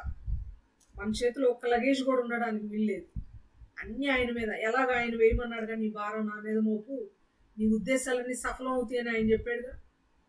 చెప్పినప్పుడు ఈ భారం మనకెందుకు? ఆయనే మార్చాలి, దేవుడే మార్చాలి. అయ్యా నువ్వు మార్చు. ఆయనే మార్చి నువ్వెప్పుడు చెప్తావు? అన్నా, యేసు ప్రభు నిజమైన దేవుడు అన్నా, విగ్రహారాధన మానేసేయి, నువ్వు ఆయన నమ్ముకొని ఎప్పుడు చెప్తావు మీ అన్నకి? ఎప్పుడు చెప్తావు మీ అక్కకి? ఎప్పుడు చెప్తావు నీ చెల్లికి, నీ తమ్ముడికి, నీ బంధువులకి ఎప్పుడు చెప్తావు? బయట వాళ్ళకి వెళ్ళి సువార్త చెప్పడం తర్వాత భాగం, ముందు ఇంట్లో వాళ్ళని మనం మార్చుకోగలగాలి ప్రియులారా. మార్చాలి, వాళ్ళ రక్షణ నిమిత్తమై చింత కలిగిన వారిగా మనం ఉండాలని దేవుని యొక్క వాక్యం మనల్ని జ్ఞాపకం చేస్తుంది మనకి. తొందరపడి దారి తప్పిపోతున్నారేమో ఎవరైనా, వారి గురించి ఆలోచన, బాధ మనకు ఉండాలి. సామెతల గ్రంథం ఉంది 19వ అధ్యాయంలో 2వ వచనంలో, తొందరపడి నడుచువాడు దారి తప్పిపోడు. చదువుతారా మాట? సామెతల గ్రంథము 19వ అధ్యాయము 2వ వచనం. తొందరపడి నడుచువారు దారి తప్పిపోవును, ఒకడి మూర్ఖత వాని ప్రవర్తన తారుమారు చెయ్యును, అతివాడు హృదయం యెహోవా మీద కోపించును. తొందరపడి నడిస్తే ఏం చేస్తారంట? దారి తప్పిపోతారు. ఈ తొందరపాటు తెలియని క్రైస్తవుల్లో ఉంది, వాక్యం తెలియని క్రైస్తవుల్లో ఉంది, వాక్యం తెలిసిన వాళ్ళలో మరి ఎక్కువగా ఉంది. వాక్యం తెలిసిన వారిలో తొందరపాటు చాలా ఎక్కువగా ఉంది. ఎందుకంటే వాక్యం తెలుసు అంటే ఆ వాక్యంలో సత్యవాక్యం ఏదో భిన్న వాక్యం ఏదో తెలియదు. గలతీయులు కూడా పౌలు గారిని వెంబడించడంలో కూడా చాలా తొందరగానే వెంబడించారు. ఈ కొనిలో జరిగినదేమనగా అని చదువుతూనే 1వ వచనంలో అనేకులు యూదులు, అనేకులు గ్రీస్ దేశస్తులు విశ్వసించారు, అన్ని జనులు అందరూ విశ్వసించారు. ఎంత తొందరగా విశ్వసించారో, ఎంత తొందరగా వెంబడించారో, అంత తొందరగా రాంగ్ రూట్లోనికి వెళ్ళిపోయారు. భిన్నమైన బోధ వైపు వారి చెవిని తిప్పిన వారుగా వారు ఉన్నారని పౌలు గారు తెలియచేస్తున్నాడు. లేకపోతే ఇంత ఘాటుగా లెటర్ రాయాల్సినటువంటి అవసరం పౌలు గారికి ఉండేది కాదు ప్రియులారా. చదువుదాం మరలా గలతీయులకు రాసిన పత్రిక 3వ అధ్యాయము 3వ వచనం నుండి. మీరెంత అవివేకులైతిరా, మొదట ఆత్మానుసారముగా ఆరంభించి ఇప్పుడు శరీరానుసారముగా పరిపూర్ణులగుదురా. 4వ వచనం చదువుదాం. వ్యర్థముగానే ఇన్ని కష్టములు అనుభవించితిరా, ఇది నిజముగా వ్యర్థమగునా? ఎన్ని కష్టాలు మీరు అనుభవించారు, గుర్తులేదా మీకు? దేవుణ్ణి నమ్ముకున్న కొత్తలో, రక్షింపబడినప్పుడు ఖచ్చితంగా శోధనలు, హింసలు, బాధలు, కష్టాలు వస్తాయి. పౌలు గారికి వచ్చాయి అవి. దక్షిణ గలతీలో వాక్యం ప్రకటించినప్పుడు పౌలు గారికి అనేకమైన కష్టాలు, హింస, ఉపద్రవం అని చెప్పబడింది. కానీ మొదటి జర్నీలోనే రాయబడి ఉండదు ఆ మాట. నేను ఎప్పుడు చెప్పాను, అపోస్తుల కార్యములు మనకు అర్థం కావాలి అంటే పత్రికల మీద మనకు అవగాహన ఉండాలి. పత్రికల్లోని విషయాలు మనకు అర్థం కావాలంటే అపోస్తుల కార్యముల మీద మనకు అవగాహన ఉండాలి. అపోస్తుల కార్యములు మరియు పత్రికలు ఒకదానికొకటి ఇంటర్లింక్, ఒక విషయం తర్వాత ఒకటి కనెక్ట్ అయి ఉంటాయి. ప్రభు చిత్తమై సజీవుల సంఖ్యలో ఉంటే ఫ్యూచర్లో మనం రోమపత్రికను వివరించుకుంటాం. రోమపత్రిక వివరణ మనకు అర్థం అవ్వాలంటే ముందు గలతీ పత్రిక వివరణ మనకు అర్థం అవ్వాలి. రోమపత్రిక తర్వాత హెబ్రీ పత్రిక వివరించుకుంటాం. హెబ్రీ పత్రిక వివరణ మనకు అర్థం అవ్వాలంటే రోమీలకు రాసిన పత్రిక వివరణ మనకు తెలిసి ఉండాలి. అసలు గలతీ పత్రిక మనకు అర్థం అవ్వాలంటే అపోస్తుల కార్యముల గ్రంథం అంతా మనకు అవగాహన ఉండాలి. పౌలు గారి ప్రయాణాలన్నీ మనకి అవగాహన ఉండాలి ప్రియులారా. ఆ ప్రయాణాలలో ఉండదు, ఏమని ఉండదు ప్రయాణాలలో? హింస, కష్టాలు. మొదటి జర్నీలో ఎన్ని కష్టాలు ఉన్నాయో అవన్నీ మీరు మర్చిపోయారా? ఉపద్రవాలు మర్చిపోయారా అని గలతీ పత్రికలు ఉన్నారు. అక్కడెక్కడ కష్టాలు కలిగినాయి అని కనుక మనం ఆలోచన చేస్తే ఆ మాటని అపోస్తుల కార్యంలో మెన్షన్ చేయకపోయినా గలతీలో కొత్తగా మెన్షన్ చేస్తున్నాడేమో అన్నట్టుగా మనకు అనిపించిన తిమోతి పత్రికలో మెన్షన్ చేశాడు పౌలు గారు. ఒకసారి చూస్తారా? 2వ తిమోతి పత్రిక 3వ అధ్యాయము 11వ వచనం ప్లీజ్. తిమోతికి రాసిన 2వ పత్రిక 3వ అధ్యాయము 11వ వచనం.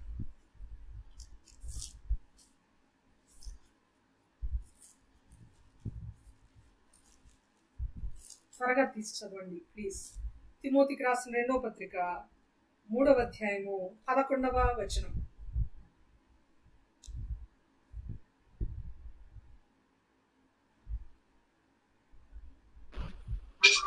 అంత్యోకయ, ఇకోనియా, లుస్త్రా అను పట్టణములలో నాకు కలిగినట్టి హింసలను, ఉపద్రవములను తెలుసుకుని వాడవై నన్ను వెంబడించితివి. అట్టి హింసలను సహించితివి గాని వాటన్నిటిలో నుండి ప్రభు నన్ను తప్పించెను. చాలు సిస్టర్, ఇక్కడ గమనిస్తే తిమోతికి రాస్తూ తిమోతిని గురించి మాట్లాడుతున్నాడు ఇక్కడ పౌలు. ఫర్ యువర్ కైండ్ ఇన్ఫర్మేషన్, తిమోతి ఏ ప్రాంతీయుడు? తిమోతి ఏ ప్రాంతానికి సంబంధించాడు చెప్తారా? Bible quiz. తిమోతి ఏ ప్రాంతపు వాడు? ఇంత టైం తీసుకున్నారేంటి?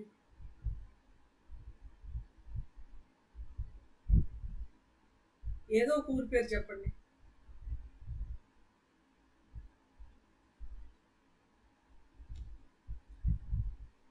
తిమోతి గారిది ఏ ఊరు? బైబిల్లోని తిమోతి గారు ఉన్నారు కదా,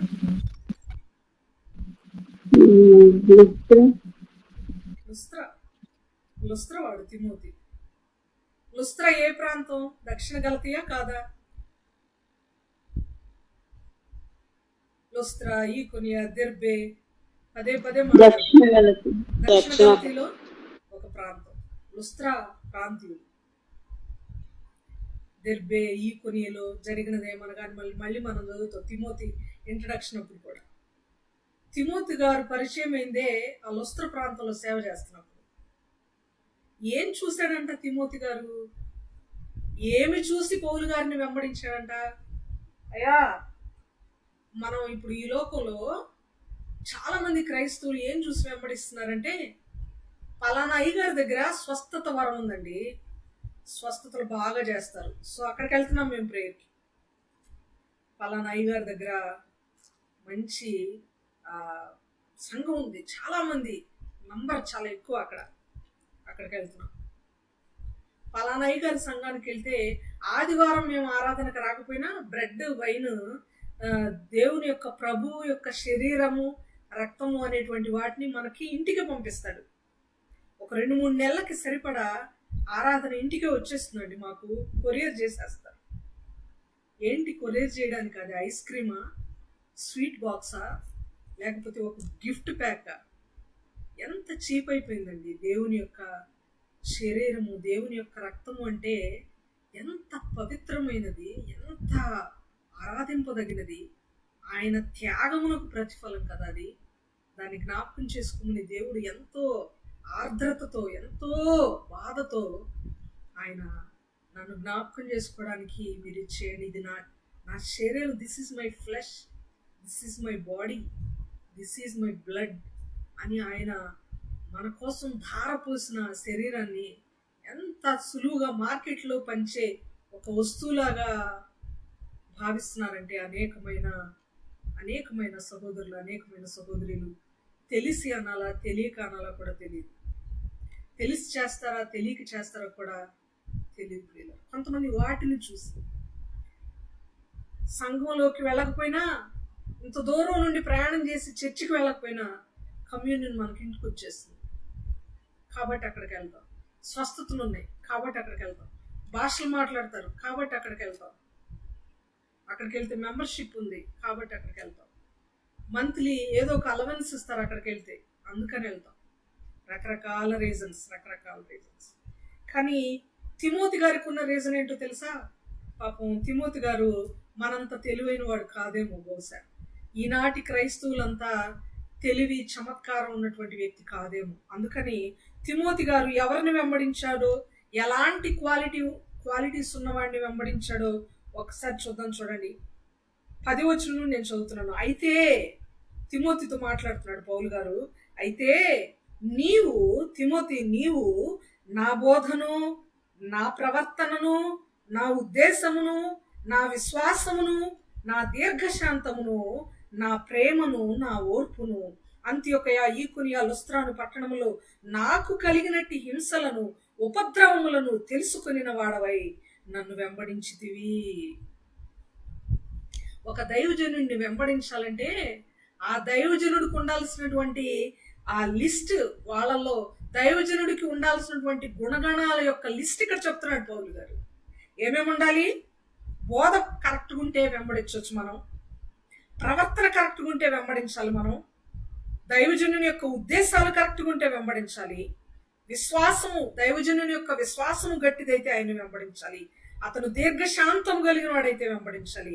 ప్రేమ కలిగిన వాడు, ఓర్పు కలిగిన వాడైతే వెంబడించాలి. అంతేకాదు హింసలకు లోనైన వాడు, హింసల్లో కూడా గెలుపొందిన వాడు, ఆ ఉపద్రవాల్లో, వాటన్నిటిని, హింసలు, కష్టాలు, వీటన్నిటిలో నుండి ఆయన తేరుకొని జీవిస్తున్నవాడు, శోధింపబడుతూ సహిస్తూ బ్రతుకుతున్నవాడైతే అలాంటి దైవజనుడిని మనం వెంబడించాలి. ఇవన్నీ నాలో ఉన్నాయని, ఈ క్వాలిటీస్ అన్ని చూసి కదా తిమోతి నువ్వు నన్ను వెంబడించావు. ఎంత గ్రేట్ క్వాలిటీస్. ఇవన్నీ చూసే వెంబడిస్తున్నామా మనము దైవజనుల్ని? ఇవన్నీ కాకుండా ఫోటో దిగాలను, కలిసి భోజనం చేసి ఒక ఫోటో దిగాలను, లేకపోతే పెద్ద సంఘంలో ఒక మెంబర్గా టీవీలో కనపడాలను, లేకపోతే లేనిది ఉన్నది వాళ్ళు చెప్పమన్న సాక్ష్యం చెప్పి టీవీల్లో, ఛానల్స్లో, సోషల్ మీడియాలో కనబడాలను వెంబడిస్తున్నావా? నీ వెంబడించే దైవజనుడికి ఈ లక్షణాలన్నీ ఉన్నాయా? ఈ లక్షణాలన్నీ ఉన్న వారిని మాదిరికరమైన దైవజనుడిగా నువ్వు పెట్టుకున్నావా? లేకపోతే ఈ లక్షణాలు ఏమీ లేకుండానే ఏదో బ్లైండ్ గా దగ్గరుంది కదా అని వెళ్తున్నావా? నీకేదో ఉపయోగం కదా అని వెళ్తున్నావా? ఒకరిని వెంబడించాలంటే మార్గదర్శకులుగా ఉండాలి. అంధులారా, అవివేకులారా,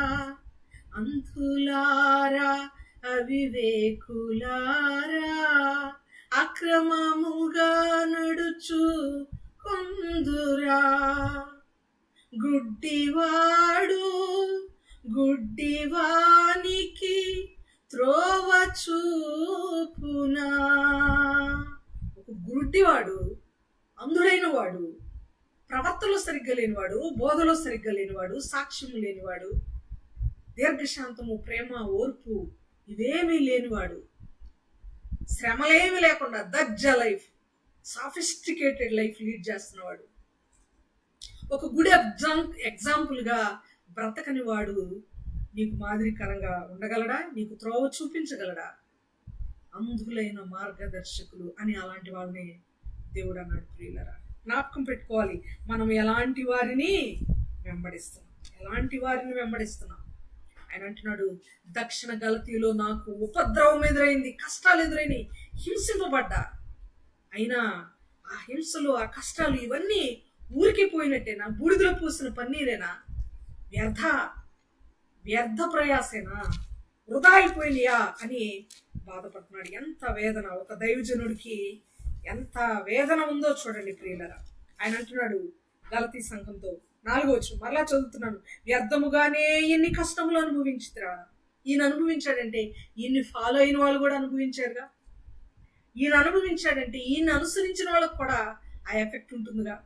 మన సంఘంలో సంఘ కాపరికి ఏదైనా కష్టం వస్తే ఆ ఎఫెక్ట్ సంఘంలో ఉన్నటువంటి విశ్వాసుల మీద ఖచ్చితంగా ఉంటుంది. బాధ ఆయన కంటే కూడా సంఘంలో ఉన్న విశ్వాసులు కన్నీరు కారుస్తారు ఎక్కువగా. రీసెంట్ గా ఒక మెసేజ్, ఒక అన్నోన్ నంబర్ నుండి నాకు పదే మెసేజెస్ వచ్చాయి. ఏమనంటే, అమ్మా, మా పాస్టర్ గారి మిస్సెస్ ఇబ్బంది పడుతున్నారు, ఆమెకు చాలా నోట్లో నాలుగు దగ్గర చాలా ప్రాబ్లం అయింది, హాస్పిటలైజ్ అయ్యారు, ఆమె మాట్లాడాలని దయచేసి ప్రార్థన చేయండి, మీ అనుదిన ప్రార్థనలో జ్ఞాపకం చేసుకోండి, ఎలా అయినా దేవుడు ఆమెను స్వస్థపరచాలి, మేము మున్నీరై విలపిస్తున్నాం, ఆమె మీకు కూడా ఒక అమ్మ లాంటిదే, దయచేసి ప్రార్థన చేయండి అని పదే నాకు తెలియని ఒక నంబర్ నుండి నాకు ఆ ప్రేయర్ రిక్వెస్ట్ వస్తూ ఉంది. ఒకటే అనిపించింది, విశ్వాసులైన వారికి ఎంత ప్రేమ, ఎంత బాధ, వారిలో ఉన్నటువంటి వారి యొక్క దైవజనులకు, వారి యొక్క సంఘ కాపరులకు, వారిని లీడ్ చేసే వారికి ఏదైనా కష్టం కలిగితే వారికి ఎంత బాధ కలుగుతుంది.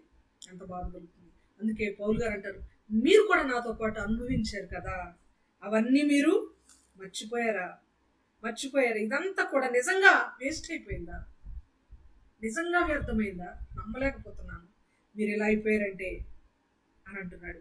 అంటూ 5వ వచనం అంటాడు, ఆత్మను మీకు అనుగ్రహించి మీలో అద్భుతములు చేయించువాడు ధర్మశాస్త్ర సంబంధ క్రియల వలన లేక విశ్వాసముతో వినుట వలన చేయించున్నాడు. 2వ వచనంలో అడిగిన క్వశ్చన్ మళ్ళీ రిపీట్ చేస్తున్నాడు. మా అమ్మ గనక అసలు జ్ఞానవంతురాలువేనా అన్నట్టు కదా.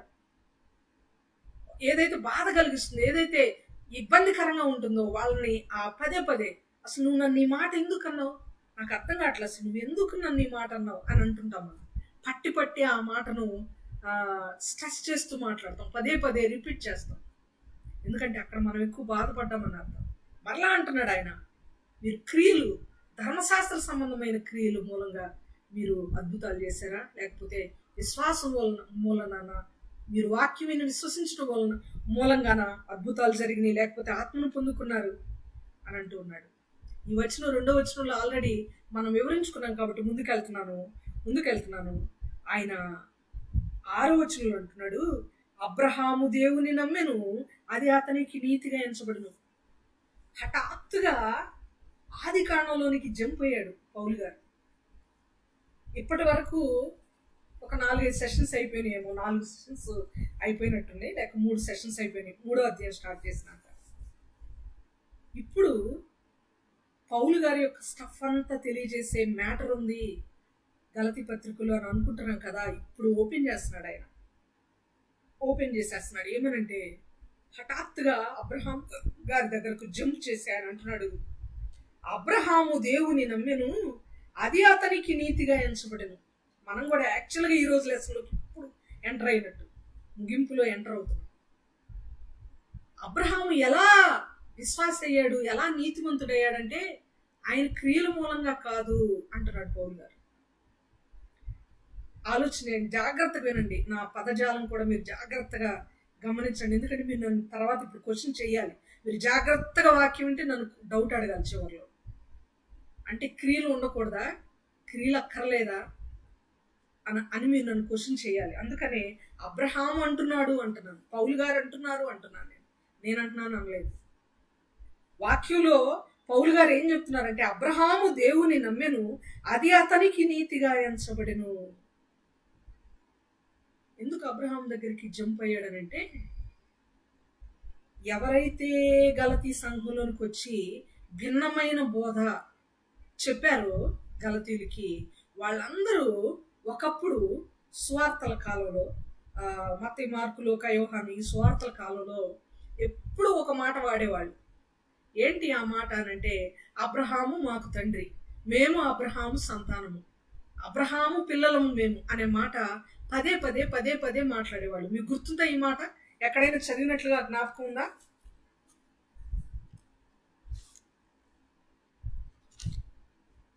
గుర్తుందా అండి?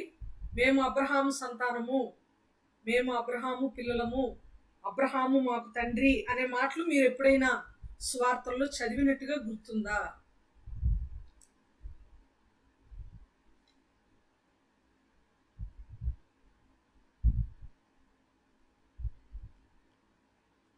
మత్తయి సువార్తలో ఉందమ్మా, ఫస్ట్ అధ్యాయం. ఓకే, పరిచయం చదివినట్టుగా జ్ఞాపకం ఉంది కదా? పరిచయం మీరు రెస్పాండ్ అవుతూ ఉంటే మనం పాఠం త్వరగా ముగించుకోవచ్చు. పరిశీలు అనేక మార్లు అన్నారు, యూదులు అనేక మార్లు అన్నారు. ఒకసారి చూద్దాం.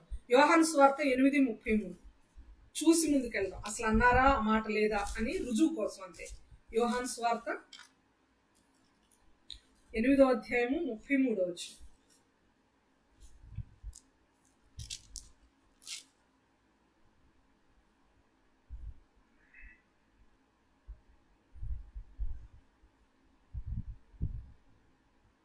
చదువుతారండి?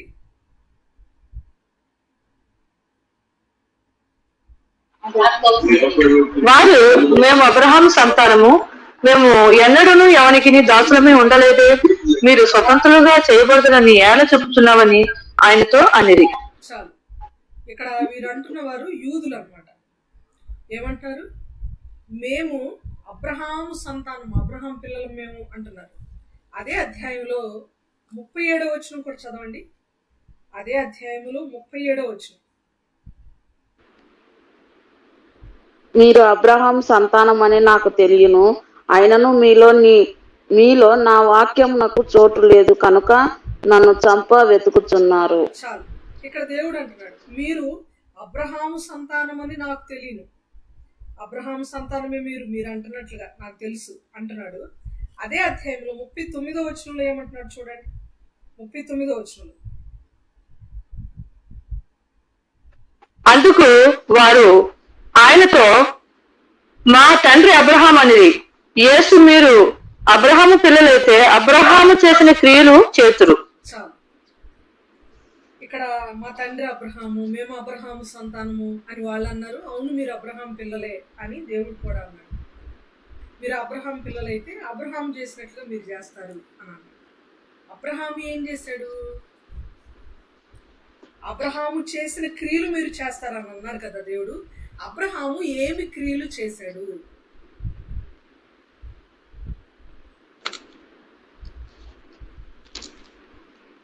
విశ్వాసంతో ఎదురు చూశాడు కుమారుని కోసం, అలాగే విశ్వాసంతో కుమారుని ఇవ్వడానికి కూడా వెనుక తీయలేదు. కుమారుని ఇవ్వడానికి వెనుక తీయలేదా? లేకపోతే దేవుడు కుమారుడు చేశాడా? దేవుడు వాగ్దాన సంతానం ఇస్తానని చెప్పారు కదండి. ఆ సంతానం కొరకు మరి ఆయన చాలా సంవత్సరాలు ఎదురు చూశారు. ఓకే, ఓకే, సరే, ఓకే.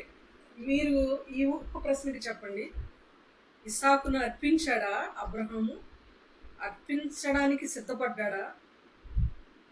అర్పించేశాడా? అర్పించడానికి సిద్ధపడ్డాడు. దేవుడు అసలు అర్పించడానికే వెళ్ళాడండి. తర్వాత దేవుని ఆయన విశ్వాసం, ఆయన క్రియ చూసి తను అబ్రహాము బలి అంటే ఇస్సాకును అర్పించకుండా అక్కడ పొదల్లో ఒక పొట్టేలుని ఏర్పాటు చేశాడు. ఓకే, అరుణా సిస్టర్ మీరు చెప్పబోయేది అంటే సిద్ధపడ్డాడంటే పెట్టేశాడు దాని మీద, అంటే అర్పించేశాడు. కాకపోతే ఇంత లోపల దేవుడు పొదల్లో గొర్రెపిల్లను చూపించాడు. Okay, okay sister, thank you so much. పాఠం చివరిలో చెప్పుకున్నాం. అర్పించాడా, అర్పించలేదా, అర్పించడానికి సిద్ధమయ్యాడా, ఆల్మోస్ట్ అర్పించినట్లేనా అనేది మనం పాఠం చివరిలో చూద్దాం. ఇక్కడ అబ్రహాము క్రియలను మీరు చేస్తారు, మీరు పిల్లలైతే అని అన్నాడు కదా దేవుడు. యోహాను సువార్త 8వ అధ్యాయంలో 39వ వచనంలో 37 ఈ వచనాల్లో మనం చూసాం.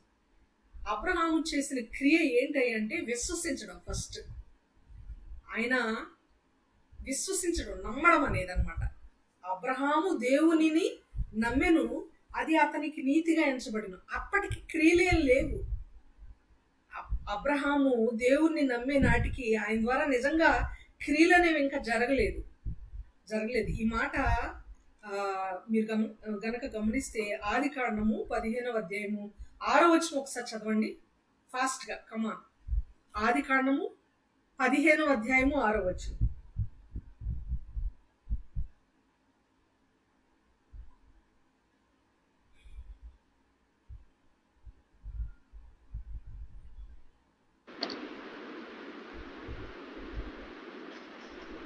నీకు అత్యధికంగా సంతానాభివృద్ధి కలగచేసి నీలో నుండి జనులు వచ్చునట్టు నియమించదును, రాజులను నీలో నుండి వచ్చెదరు.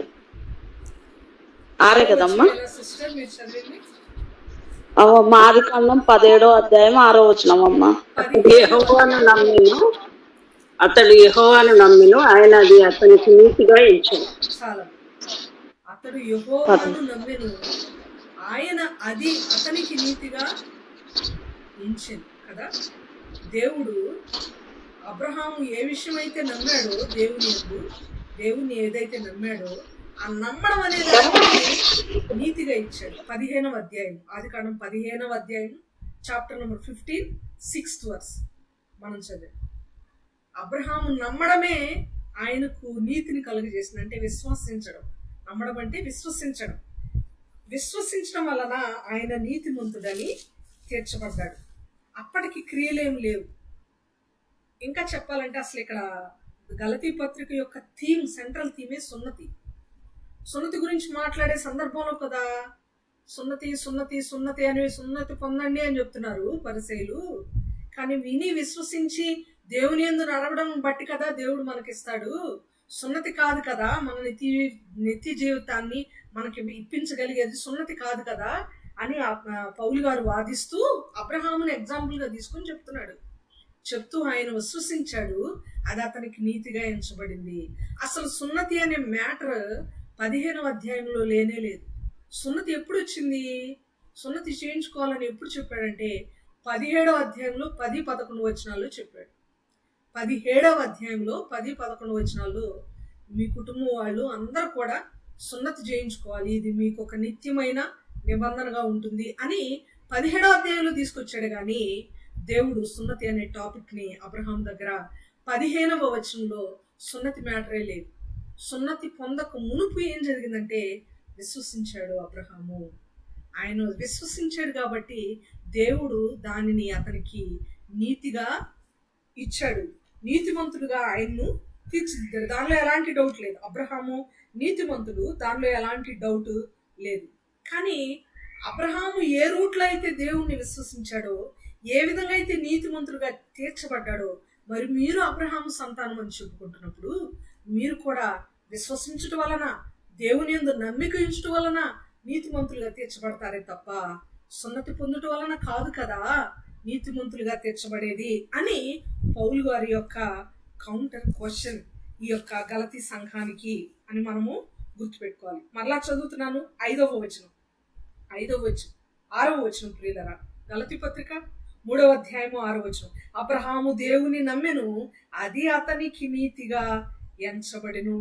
7వ వచనం. కాబట్టి విశ్వాస సంబంధులే అబ్రహాము కుమారులని మీరు తెలుసుకొనుడి, దేవుడు విశ్వాస మూలముగా అన్ని జనులను నీతిమంతులుగా తీర్చునని లేఖనము ముందుగా చూచి నీయందు అన్ని జనులందరూ ఆశీర్వదించబడుదురు అని అబ్రహామునకు స్వార్థను ముందుగా ప్రకటించెను.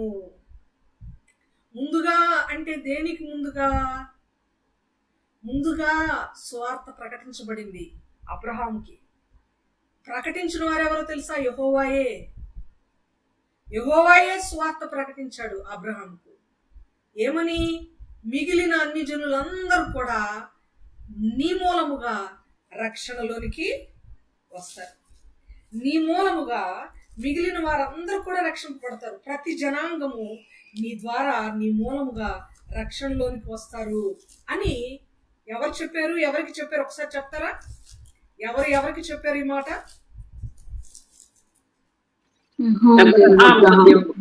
అబ్రహాముతో ఎవరు చెప్పారు? దేవుడే చెప్పాడు. అబ్రహాముతో దేవుడే చెప్పాడు. అన్ని జనాంగాలు, మిగిలిన వారందరూ కూడా, ప్రతి జనాంగం కూడా నీ ద్వారా రక్షణలోనికి వస్తారు. వారిలో అన్ని జనులు ఉన్నారు. అసలు అన్ని జనులే ముందున్నారు. చెప్పాలి అంటే ఇశ్రాయేలీలు అనే మాట అంతకు ముందు లేదు. అన్ని జనులందరూ, ప్రతి జనాంగము నీ దగ్గరికి, నీ ద్వారా, నీ నుండి రక్షింపబడతారు అని దేవుడు అబ్రహాంతో మాట్లాడుతూ చెప్పాడు. 15వ అధ్యాయం, 16వ అధ్యాయం, 17వ వచనం మీరు చదవండి. చాలా మంది వీళ్ళు ఫస్ట్ నుంచి రక్షింపబడిన వాళ్ళు కాదండి, మధ్యలో అన్యులుగా ఉండి మధ్యలో రక్షింపబడ్డారు కాబట్టి వీళ్ళకి అంత నాలెడ్జ్ ఉండదు. దేవుని దృష్టిలో కూడా ఆయన పిల్లలే ఇంపార్టెంట్ అని దేవుడు చెప్పాడు కదా. కనాను స్త్రీ దగ్గర కూడా ఆయన పిల్లల కోసమే వచ్చాడని చెప్పాడు కదా. వీళ్ళకంత జ్ఞానం ఉండదు, వీళ్ళకంత ఎక్స్పీరియన్స్ ఉండదు, వీళ్ళంతా బిలీవర్స్ కాదు అని అంచనా వేస్తూ ఉంటారు. పొరపాటు ప్రియులారా, దేవుడు అన్ని జనులకు చాలా ప్రాముఖ్యమైన స్థానాన్ని ఇచ్చాడు. ఇశ్రాయేలీల కంటే ముందుగానే వాళ్ళు రక్షణలోనికి వస్తారు అని దేవుడు, ఇశ్రాయేలీల కంటే ముందుగానే అన్ని జనులందరూ కూడా వస్తారు, రక్షణలోనికి వస్తారు అని చెప్పి అబ్రహాంకి చెప్పాడు. అబ్రహాంతో చెప్పాడు ఆయన, ప్రతి ఒక్కళ్ళు కూడా నీ ద్వారా, నీ సంతానం ద్వారా మరి రక్షింపబడతారు, రక్షణలోనికి వస్తారు, ఆత్మను పొందుకుంటారు అని చెప్పాడు. ఎంత గొప్ప ధన్యత అన్ని జనులకి ఇవ్వబడినటువంటి ధన్యత. మనకంటే వాళ్ళు గొప్ప అని మనం ఎంచుకోవాలి. మనలో ఉన్నటువంటి ఫీలింగ్స్ ఏంటంటే, మనం ఏదో గొప్ప అని ఫీల్ అవుతాం. మనం ఫస్ట్ నుంచి బై బర్త్ క్రిస్టియన్స్ అంటే మనం ఏదో బాగా తోపులు కేకలు కదా, మంచి నాలెడ్జ్ఫుల్ అని అనుకుంటాం. లేదు, మనలో భక్తిపరమైన నాలెడ్జ్ చాలా తక్కువ ఉంటుందండి. ఎవరిలో కొందరిలో ఉంటే ఉండొచ్చు కాక, అందరినీ నేను అనలేను, అందరినీ అనకూడదు కూడా. కానీ అన్ని జనులుగా ఉండి దేవుణ్ణి ఎరిగిన వారు చాలా నిష్ఠ కలిగి ఉంటారు, చాలా భక్తిగా ఉంటారు. చిన్న మాటలు కూడా పొరపాటు దొరకకుండా వాళ్ళు అనునిత్యం వాక్యంతో కడుక్కుంటూనే ఉంటారు. చాలా మాదిరికరమైన వాళ్ళుగా ఉంటారు. అన్ని జనులు ఎక్కడ కూడా తక్కువ అంచనా వేయకూడదని ప్రభు పేరిట నేను మీకు జ్ఞాపకం చేస్తున్నాను. దేవుని దృష్టిలో వారు ముందుగా ఏర్పాటు చేయబడిన వాళ్ళు. ఇక్కడ ప్రత్యేకంగా గలతీ పత్రికలో ముందుగా చెప్పబడిన సువార్త అంటే దేనికి ముందుగా? సున్నతి గురించి మాట్లాడేదానికంటే కూడా ముందుగా ఈ విశ్వాసం గురించి సువార్త చెప్పబడింది అబ్రహాంకి. సున్నతి గురించి మాట్లాడే దానికంటే ముందుగా, అంటే క్రియల పరమైన ధర్మశాస్త్ర క్రియల మూలము కంటే, ధర్మశాస్త్ర సంబంధమైన క్రియల కంటే కూడా ముందుగా విశ్వాసం గురించి దేవుడు మాట్లాడాడు. ఇప్పుడు చెప్పండి, క్రియల విశ్వాసం ఏది ఇంపార్టెంట్? స్టార్టింగ్ లో 2 ఇంపార్టెంట్ అని ఇద్దరు ముగ్గురు అన్నారు. రాజీ సిస్టర్ ముందు విశ్వాసము, తర్వాత క్రియలు కూడా అన్నారు. ఇప్పుడు చెప్పండి, ఇప్పుడు వరకు విన్నాం కదా మనము, ముందుగా చెప్పాడు కదా అబ్రహాముతో. ఈ మ్యాటర్ను బట్టి ఏది ఇంపార్టెంట్, విశ్వాసమా క్రియలా?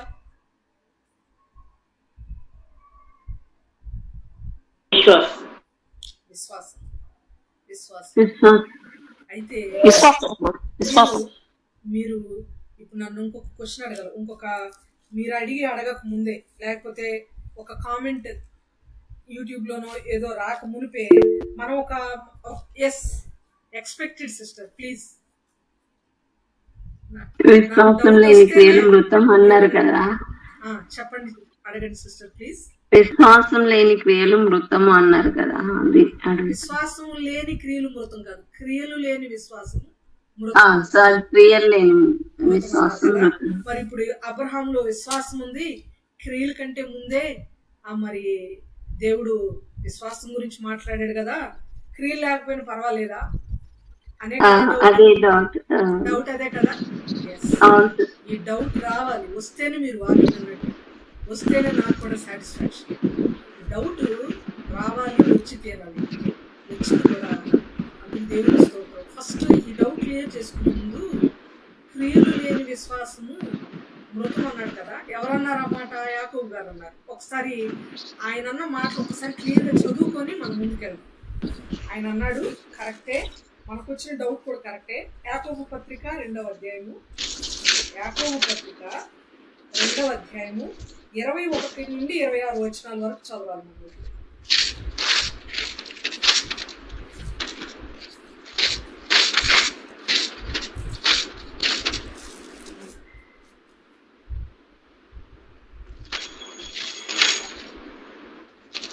యాకోబు పత్రిక నేను చదువుతాను. 21వ వచనం.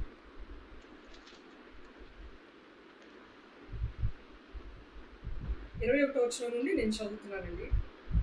మన పితరుడైన అబ్రహాము తన కుమారుడైన ఇస్సాకును బలిపీఠము మీద అర్పించినప్పుడు అతడు క్రియల వలన నీతిమంతుడని తీర్పు పొందలేదా?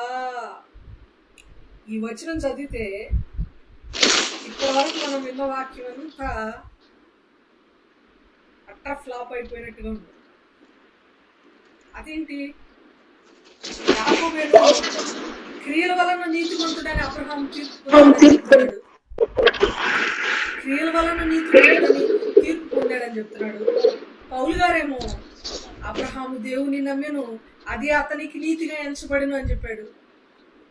గలతీ 3:6, 15:6 కూడా అదే ఉంది కదా. ఆది కాండంలో యెహోవాను నమ్మెను, యెహోవా అది అతనికి నీతిగా ఎంచాను అని ఉంది కదా. మరి యాకోబు గారు ఏంటి ఎలా చెప్తున్నారు అని ఇదే డౌట్ తీసుకొని పౌలు గారికి యాకోబు గారికి మంచి సంబంధ బాంధవ్యాలు లేవు, అందుకనే ఆయన ఒకటి రాస్తే ఈయన ఒకటి రాస్తాడు అని అనుకుంటారు.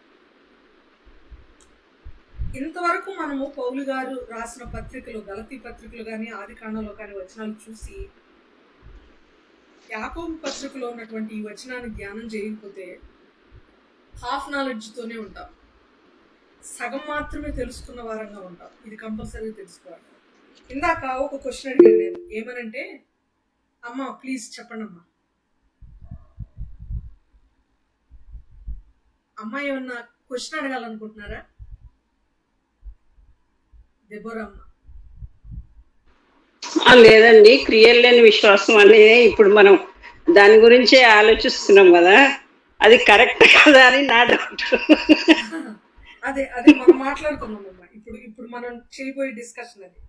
ఇక్కడ క్రియలు లేకపోయినా అబ్రహాము విశ్వాసం వలన నీతిమంతుడని ఎంచబడ్డాడు అని పౌలు గారు అంటున్నారు. యాకోబు గారు ఏమంటున్నారంటే క్రియల వలన నీతిమంతుడని తీర్పు పొందలేదా అంటున్నాడు. ఇంకా చదువుతున్నాను 22వ వచనం నుండి. నేను చదువుతుంది యాకోబు పత్రిక 2వ అధ్యాయము 22వ వచనం. విశ్వాసము అతని క్రియలతో కూడి కార్యసిద్ధి కలుగు చేసిననియు క్రియల మూలముగా అతని విశ్వాసము పరిపూర్ణమైనదని గ్రహించుచున్నావు కదా. కాబట్టి అబ్రహాము దేవుని నమ్మెను, అది అతనికి నీతిగా ఎంచబడెను అను లేఖనము నెరవేర్చబడెను, మరియు దేవుని స్నేహితుడని అతనికి పేరు కలిగెను. మనుషుడు విశ్వాస మూలమున మాత్రము కాక క్రియల మూలమునను నీతిమంతుడని ఎంచబడునని మీరు దీని వలన గ్రహించితిరి. అటువలనే రాహాబును వేసి కూడా దూతలను చేర్చుకుని వేరొక మార్గమున వారిని వెలుపలికి పంపివేసినప్పుడు క్రియల మూలముగా నీతిమంతురాలని ఎంచబడెను కదా. ప్రాణము లేని శరీరం ఎలాగో మృతమో అలాగే క్రియలు లేని విశ్వాసము మృతము అని రాహాబును కూడా ఎగ్జాంపుల్ గా తీసుకుని ముగింపు, స్పష్టమైన ముగింపు యాకోబు గారు ఇచ్చారు. యాకోబు గారిలో కూడా మనం గ్రహించాల్సిన మాట 22వ వచనంలో ఉన్నమాట. విశ్వాసము అతని క్రియలతో కూడి కార్యసిద్ధి కలుగజేసిననియు క్రియల మూలముగా అతని విశ్వాసము పరిపూర్ణమైనదనియు గ్రహించుచున్నావు కదా. ఎందుకన్నాడు ఈ మాట అంటే, ఎందుకన్నాడంటే క్రియలు ఇంపార్టెంట్ అని చెప్తున్నాడు యాకోబు గారు. ఏంటి ఆ క్రియ అంటే, నీ కుమారుణ్ణి నాకు అర్పించు అని అడగగానే దేవుడు ఇస్సాకును అర్పించేశాడు. అర్పించడానికి దగ్గరికి వెళ్ళాడు, అర్పించబోయాడు. అర్పించలేదు అనే ముగింపు లేదు. బైబిల్ ప్రకారం అర్పించను అని ఉంది. ఇంకొక రెఫరెన్స్ కూడా చూపిస్తాను. ఇక్కడ అర్పించను అని ఎలా చెప్తున్నాం చూడండి. 21వ వచనంలో, యాకోబు పత్రిక 2వ అధ్యాయం 21వ వచనంలో, అబ్రహాము తన కుమారుడైన ఇస్సాకును బలిపీఠము మీద అర్పించబోయినప్పుడు అని లేదు. ఆయన కత్తెత్తేసాడంటే almost at his heart he has sacrificed Isaac. అతను ఐజక్ని, ఇస్సాకును అర్పించేశాడు. రోమపత్రికలో కూడా ఇదే ముగింపు, హెబ్రీ పత్రికలో కూడా ఇదే ముగింపు ఉంటుంది. నేను చెప్తాను అది మరలా. అర్పించినప్పుడు ఎలా అబ్రహాము యొక్క విశ్వాసము పరిపూర్ణమైంది అని అంటే, విశ్వాసము ప్లస్ క్రియ అంటున్నాడు 22వ వచనంలో. విశ్వాసము అతని క్రియలతో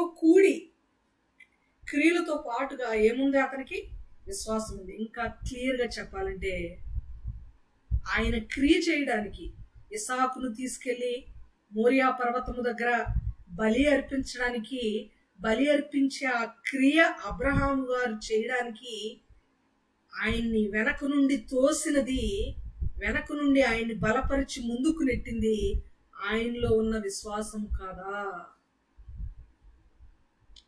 ఈ ప్రశ్న మీకు అర్థమైతే క్లారిటీగా ఉన్నట్టు. మనం ఆయన ఒక క్రియ చేయడానికి ఆయన్ని ఏది ముందుండి నడిపించింది? అబ్రహామును బలి అర్పించడానికి అబ్రహామును ముందుకు నెట్టింది ఏమిటి అని కనుక ఆలోచన చేస్తే, ఆయనలో ఉన్నటువంటి విశ్వాసం. ఇది మన యొక్క ఓన్ డెసిషన్, మన యొక్క ఓన్ ఎక్స్ప్లెనేషన్ కాదు. యాకోబు పత్రికకు ముందుండే పత్రిక ఏంటి మీరు చెప్పండి ఒకసారి, మరలా బైబిల్ క్విజ్. యాకోబు పత్రికకు ముందుండే పత్రిక ఏంటి? హెబ్రీ పత్రిక. హెబ్రీ పత్రికను ఎవరు రాశారు?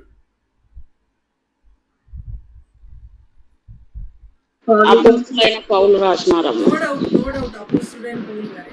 రెఫరెన్స్ కూడా చూపించారు లాస్ట్ టైం మనం. ఇటలీలో ఉన్నవారు మీకు వందనాలు చెప్తున్నారు అని అంటాడు. ఇటలీ వెళ్ళింది only one Paul the apostle, Italy నుండి రాశాడు హెబ్రీ పత్రిక అని మనం మాట్లాడుకున్నాం. హెబ్రీ పత్రికలో 11వ అధ్యాయంలో ఒక మాట ఉంది. ఇప్పుడు ఏం చెప్పుకున్నాము మనం? అదే మాట. అర్పించడానికి తన కుమారుణ్ణి అర్పించినప్పుడు, అర్పించడానికి ఆయనలో ఉండి త్రోసినటువంటి ఒక స్టార్టింగ్ పవర్, ఫోర్స్ చేసినటువంటి ఒక పవరే విశ్వాసము. అంటే ఏ విశ్వాసి అయినా క్రియ చెయ్యాలి అంటే మొట్టమొదట అతనికి ఏముండాలి? విశ్వాసికి ఏముండాలి? విశ్వాసం ఉండాలి. విశ్వాసం ఉంటేనే విశ్వాసము ద్వారా క్రియను చేయగలడు. యాకోబు మెన్షన్ చేస్తుంది కూడా అదే. అతని విశ్వాసము క్రియలతో కూడి అతని విశ్వాసం. అందుకని యాకోబు కూడా మెన్షన్ చేశాడు, అబ్రహాము దేవుని నమ్మెను, అది అతనికి నీతిగా ఎంచబడింది. ముందు నమ్మాడు, నమ్మడమే ఆయనకి నీతిగా ఎంచబడింది. నమ్మిన తర్వాత ఆయన క్రియలు కూడా చేశాడు. కాబట్టి క్రియలు కూడా నీతిమంతులుగా తీర్చుతాయి. అలా అని క్రియలొక్కటే ఏ మనిషిని నీతిమంతుడుగా తీర్చలేవు. ఏ క్రియ కూడా నీతిమంతుడుగా ఒక మనిషిని, వాళ్ళు చేసే క్రియలు నీతిమంతుడిగా తీర్చలేవు. ఎప్పుడు తీర్చబడతాయి అనంటే ఆల్రెడీ అతను విశ్వాసి అయి ఉన్నప్పుడు. ఈ పాయింట్ మీకు అర్థం అవ్వాలని చాలా బాధపడుతున్నాను, ఆలోచన చేస్తున్నాను నేను. ఫస్ట్ విశ్వాసి అయ్యుండి క్రియ చేయాలి. చాలా మంది సంఘాల్లో మనం చూస్తూ ఉంటాం ప్రియులారా, చాలా వేలల్లో దశమ భాగాలు పంపిస్తుంటారు, ప్రార్థనకు రారు, వాళ్ళ పేరు మీద కవర్లు వస్తాయి, వాళ్ళ దశమ భాగం. ఈ నెలలో, ఈ వీక్లో వాళ్ళకు వచ్చిన ఆదాయంలోని దశమ భాగం పెద్ద అమౌంట్లు చదువుతూ పాస్టర్లు చెప్తూ ఉంటారు. వాళ్ళ హృదయాన్ని ఇవ్వలేదు, వాళ్ళ హృదయాన్ని దేవునికి సమర్పించలేదు, వాళ్ళ హృదయం దేవునికి ఇంకా దూరంగానే ఉంది, దేవుణ్ణి నమ్మలేదు వాళ్ళు. కానీ వాళ్ళకు ఒక ఆలోచన ఉంది, ఏంటయ్యా అంటే, నేను దేవునికి కానుకలు ఇస్తే దేవుడు నన్ను మంచివాడు అనే క్యాడర్లో, మంచివాడు అనే లెక్కలో వేసుకుంటాడు అనే నమ్మకం ఉంది వాళ్ళకి. కరెక్టేనా నమ్మకం? కరెక్ట్ కాదు. నీ హృదయాన్ని ఇవ్వకుండా ఆయన నీ కోసం వస్తే, నీ కోసం ప్రాణం పెడితే, నీ కోసం మరణించి తిరిగి లేచి ఆయన అంత త్యాగం చేస్తే, ఆయన మరణ పునరుద్ధానాలను నువ్వు నమ్మకుండా, విశ్వసించకుండా, రక్షింపబడకుండా నువ్వే కానుకిచ్చినా, ఏ క్రియ చేసినా అది వేస్ట్. బలియు అర్పణ కోరేవాడు కాడు దేవుడు. ఆయన మాట వినమని చెప్పాడు. ఏంటి ఆయన మాట? నమ్మండి, నమ్మితే మీరు రక్షించబడతారు, నమ్మకపోతే మీకు శిక్ష ఉంది అనేది ఆయన యొక్క మాట. ఆ మాట విని విశ్వసించాలి మనం. విశ్వాసం లేకుండా ఏ క్రియలు చేసినా ఆ క్రియలకు ప్రతిఫలం ఉండదు ప్రియులారా. ఆ క్రియలను దేవుడు నీతియుక్తంగా పరిగణిస్తాడని అనుకోవడం మన యొక్క పొరపాటు. మనం చర్చికి రాకుండా, మనం బ్యాప్టైజ్డ్ అవ్వకుండా, మనం రక్షింపబడకుండా మనం ఏవో చేస్తూ ఉంటే మనుషుని యొక్క పుణ్య కార్యాలు ఏమాత్రం కూడా పరలోకానికి మనల్ని ఎట్టి పరిస్థితుల్లో చేర్చం. అన్యుల దృష్టిలో, అన్యుల లెక్కలో వెళ్ళిపోతాం మనం. వెంట్రుకలు ఇస్తే పరలోక రాజ్యం, పలానా చోట స్నానం చేస్తే, పలానా రివర్లో స్నానం చేస్తే మనము ఏదో పవిత్రులం అయిపోతాం, పలానా నీళ్లు తాగితే పవిత్రులం అయిపోతాం, సర్కంసిషన్ చేసుకుంటే పవిత్రులం అయిపోతాం అన్నట్లు అక్షరార్థంగా ఈ రూట్లో వెళ్తున్నారు మీరు. నో, విని విశ్వసించాలి ముందు, అది ఇంపార్టెంట్ అని చెప్తున్నాడు. చెప్తూ హెబ్రీ పత్రికలు ఇందాక అనుకున్నాం కదా, గలతీ కంటే ముందున్నటువంటి పత్రిక హెబ్రీ పత్రిక తీద్దాం ఒకసారి. హెబ్రీ పత్రిక 11వ అధ్యాయము, క్షమించండి, యాకోబు కంటే ముందున్నటువంటి పత్రిక హెబ్రీ పత్రికలో 11వ అధ్యాయంలో అద్భుతమైన మాట నేను చదువుతాను. 17 నుండి 19 వచనాలు కలిసి ఉంది, చదువుతున్నాను. అబ్రహాము శోధింపబడి విశ్వాసమును బట్టి ఇస్సాకును బలిగా అర్పించడానికి కంప్లీట్ గా ముందుకొచ్చాడు. అర్పించబోయాడు అని ఉందా? అక్కడ ఏమనుంది మీరు చదువుతారా? బలిగా అర్పించెను. ఎవడు ఆ వాగ్దానములు సంతోషముతో అంగీకరించెను, ఇస్సాకు వలననైనది నీ సంతానం అనబడును అని ఎవరితో చెప్పబడినో అబ్రహాముతోనే. ఎవరు ఆ వాగ్దానాల్ని అంగీకరించారో అబ్రహామే అంగీకరించింది. ఆ అబ్రహాము మృతులను సహితము లేపుటకు దేవుడు శక్తిమంతుడని ఎంచిన వాడై, చనిపోయిన వారిని కూడా దేవుడు లేపడానికి శక్తి కలిగిన వాడు నా దేవుడు అని నమ్మిన వాడై, ఎంచిన వాడై, అంటే విశ్వసించిన వాడై, తన ఏక కుమారుని అర్పించి ఉపమాన సూచకముగా, ఉపమాన రూపముగా అతనిని మృతులలో నుండి మరలా పొందెను. ఇస్సాకును ఎక్కడి నుంచి పొందాడు అబ్రహాము? మరలా మృతులలో నుండి పొందెను.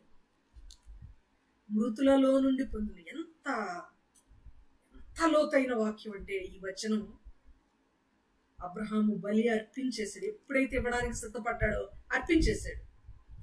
నీ దేవునికి, నా దేవునికి, మన దేవునికి ఏదైతే మనం ఇవ్వడానికి మనస్ఫూర్తిగా రెడీ అవుతామో ఇచ్చేసినట్లు ఆ మనసు కావాలి దేవుడికి. మనం ఇచ్చే వేలు కోట్లు ఆయనకి ఏమాత్రపు అండి. మనం కట్టించే దేవాలయాలు ఆయనకి ఏమాత్రపు. ఆకాశ మహాకాశములు పట్టజాలని గొప్ప దేవుడు ఆయన. ఆయనకు మందిరం కట్టించడానికి నేనే పాటి వాడను. ఏ పాటి వాళ్ళు మనం ఆయనకి అర్పించేశాడు. అర్పించేసి ఒక విశ్వాసం కలిగి ఉన్నాడు. ఏంటి ఆ విశ్వాసం? ఒకవేళ నా కుమారుడు బలి అయినా, నేను బలిచ్చినా, చంపబడినా, నరికినా, మరణించిన మృతులను సహితము నా దేవుడు లేపుతాడు. ఒకవేళ దేవుడు నన్ను టెస్ట్ చేసిన, ఒకవేళ తిరిగి నా కుమారుడు నాకు ఇవ్వకపోయినా మరణిస్తాడు కదా నా కుమారుడు. మరణించి మృతుల్లోకి వెళ్తాడు, కానీ మృతులను కూడా దేవుడు లేపుతాడు కదా. పునరుద్ధానం ఉంది కదా. మరణించిన తాత్కాలికమే కదా, ఇట్ ఈస్ టెంపరీ, కానీ దేవుడు లేపుతాడు కదా అని విశ్వసించాడు. ఇదంతా విశ్వాసం అంటారా, క్రియ అంటారా? మీరు చెప్పాలి. ఇదంతా అబ్రహాము యొక్క విశ్వాసం అందమా, అబ్రహాము యొక్క క్రియ అందమా? ఏది కరెక్ట్? విశ్వాసం. అందరు చెప్పాలి. ఎవరైనా డౌట్ ఉంటే నన్ను ఇప్పుడే ఈ క్షణమే అడగండి. ఇదంతా అబ్రహాము యొక్క విశ్వాసమా, అబ్రహాము యొక్క పనితనమా, క్రియ? విశ్వాసమే సిస్టర్. ఇంకా విశ్వాసం. రైట్. ఇంకా చెప్పాలి. విశ్వాసం. ఖచ్చితంగా అబ్రహాము యొక్క విశ్వాసం. అదే మెన్షన్ చేశారు కదా. ఎవరు? యాకోబు గారు కూడా అదే అన్నారు. అబ్రహాము దేవుని నమ్మెను. ఏమేమి నమ్మాడు? నేను ఇచ్చేస్తాను, నా కుమారుడు మరలా దేవుడు తిరిగి ఇచ్చేస్తాడు. అందుకే అందుకే రూపకలంకారంగా, అలంకార రూపంగా, మెటాఫరికల్ లాంగ్వేజ్లో ఇచ్చేశాను, దేవుడు నా కుమారుడు నాకు తిరిగి ఇచ్చేశాడు అని చెప్పిన ఇంటెన్షనల్గా అబ్రహాము బలి అర్పించినట్లే అనేక మార్లు తండ్రి అయిన దేవునికి సాదృశ్యంగా అబ్రహాం చెప్పబడ్డాడు. తండ్రి అయిన దేవుడు నా కుమారుని ఇచ్చినట్లే అనలేదు, ఇవ్వబోతున్నాను అనలేదు. తన ఏకైక కుమారుణ్ణి లోకానికి పంపించాడు, లోకానికి అర్పించాడు, ఆయన్ని నలగగొట్టాడు, ఆయన్ని చంపించాడు. ఆయన తన కుమారుని యొక్క ప్రాణాన్ని మన కోసం ధారపోశాడు. ఒక్కగానొక్క కుమారుని యొక్క ప్రాణాన్ని ఆయన మనకిచ్చాడు మన కోసం. కారణం ఏంటో తెలుసా? తన కుమారుని కంటే కూడా మనమంటే మన దేవునికి ఎక్కువ ప్రేమ. దేవుడు లోకమును ఎంతో ప్రేమించను, ఎంతో అంటే ఎంతయ్యా అంటే తన కుమారుని కంటే ఎక్కువగా. ఎంతో అంటే ఎంతంటే ఏకైక ముద్దు బిడ్డని ఎవరైతే సిలువలో వేలాడి చనిపోతాడని తెలిసి కూడా వదిలేసుకుంటారో ఎదుటి వారి కోసం, అంతగా ప్రేమించాడు మన దేవుడు. కాబట్టి తన ఏకైక కుమారుని, తన అద్వితీయ కుమారుని మనకు అనుగ్రహించాడు. యోహాను సువార్త 3:16. ఆయన మనల్ని ఎంతో ప్రేమించినటువంటి వాడు. అదే మాట యాకోబు పత్రికలో కూడా యాకోబు చెప్తున్నాడు, ఆయన విశ్వాస మూలముగా మాత్రము కాక, ఈయన ఇస్తున్న క్లారిటీ ఎంత బ్యూటిఫుల్గా ఉందో చూడండి. యాకోబు పత్రిక 2:24 మనుషుడు విశ్వాస మూలమున మాత్రము కాక క్రియల మూలమునను నీతిమంతుడని ఎంచబడునని మీరు దీని వలన గ్రహించితే. ఇప్పుడు మనం వస్తున్నాం.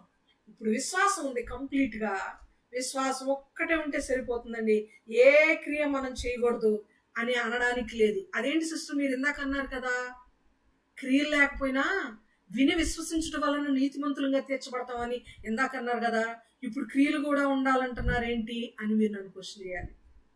క్వశ్చన్ చేస్తే నా జవాబు ఏంటంటే, యాకోబు గారు చెప్తున్నటువంటి క్రియలు ఏవైతే ఉన్నాయో ఇవి విశ్వాస సంబంధమైన క్రియలు. పౌలు గారు మాట్లాడినటువంటి క్రియలు ఏవైతే ఉన్నాయో ధర్మశాస్త్ర సంబంధమైన క్రియలు. ఈ క్లారిటీ మీకు ఖచ్చితంగా తెలిసి ఉండాలి, మనకి ఖచ్చితంగా తెలిసి ఉండాలి. రాహాబు దేవుని బిడ్డలకు సహకారిగా ఉంది. అది ధర్మశాస్త్ర సంబంధమైన క్రియ కాదండి, విశ్వాస సంబంధమైన క్రియ.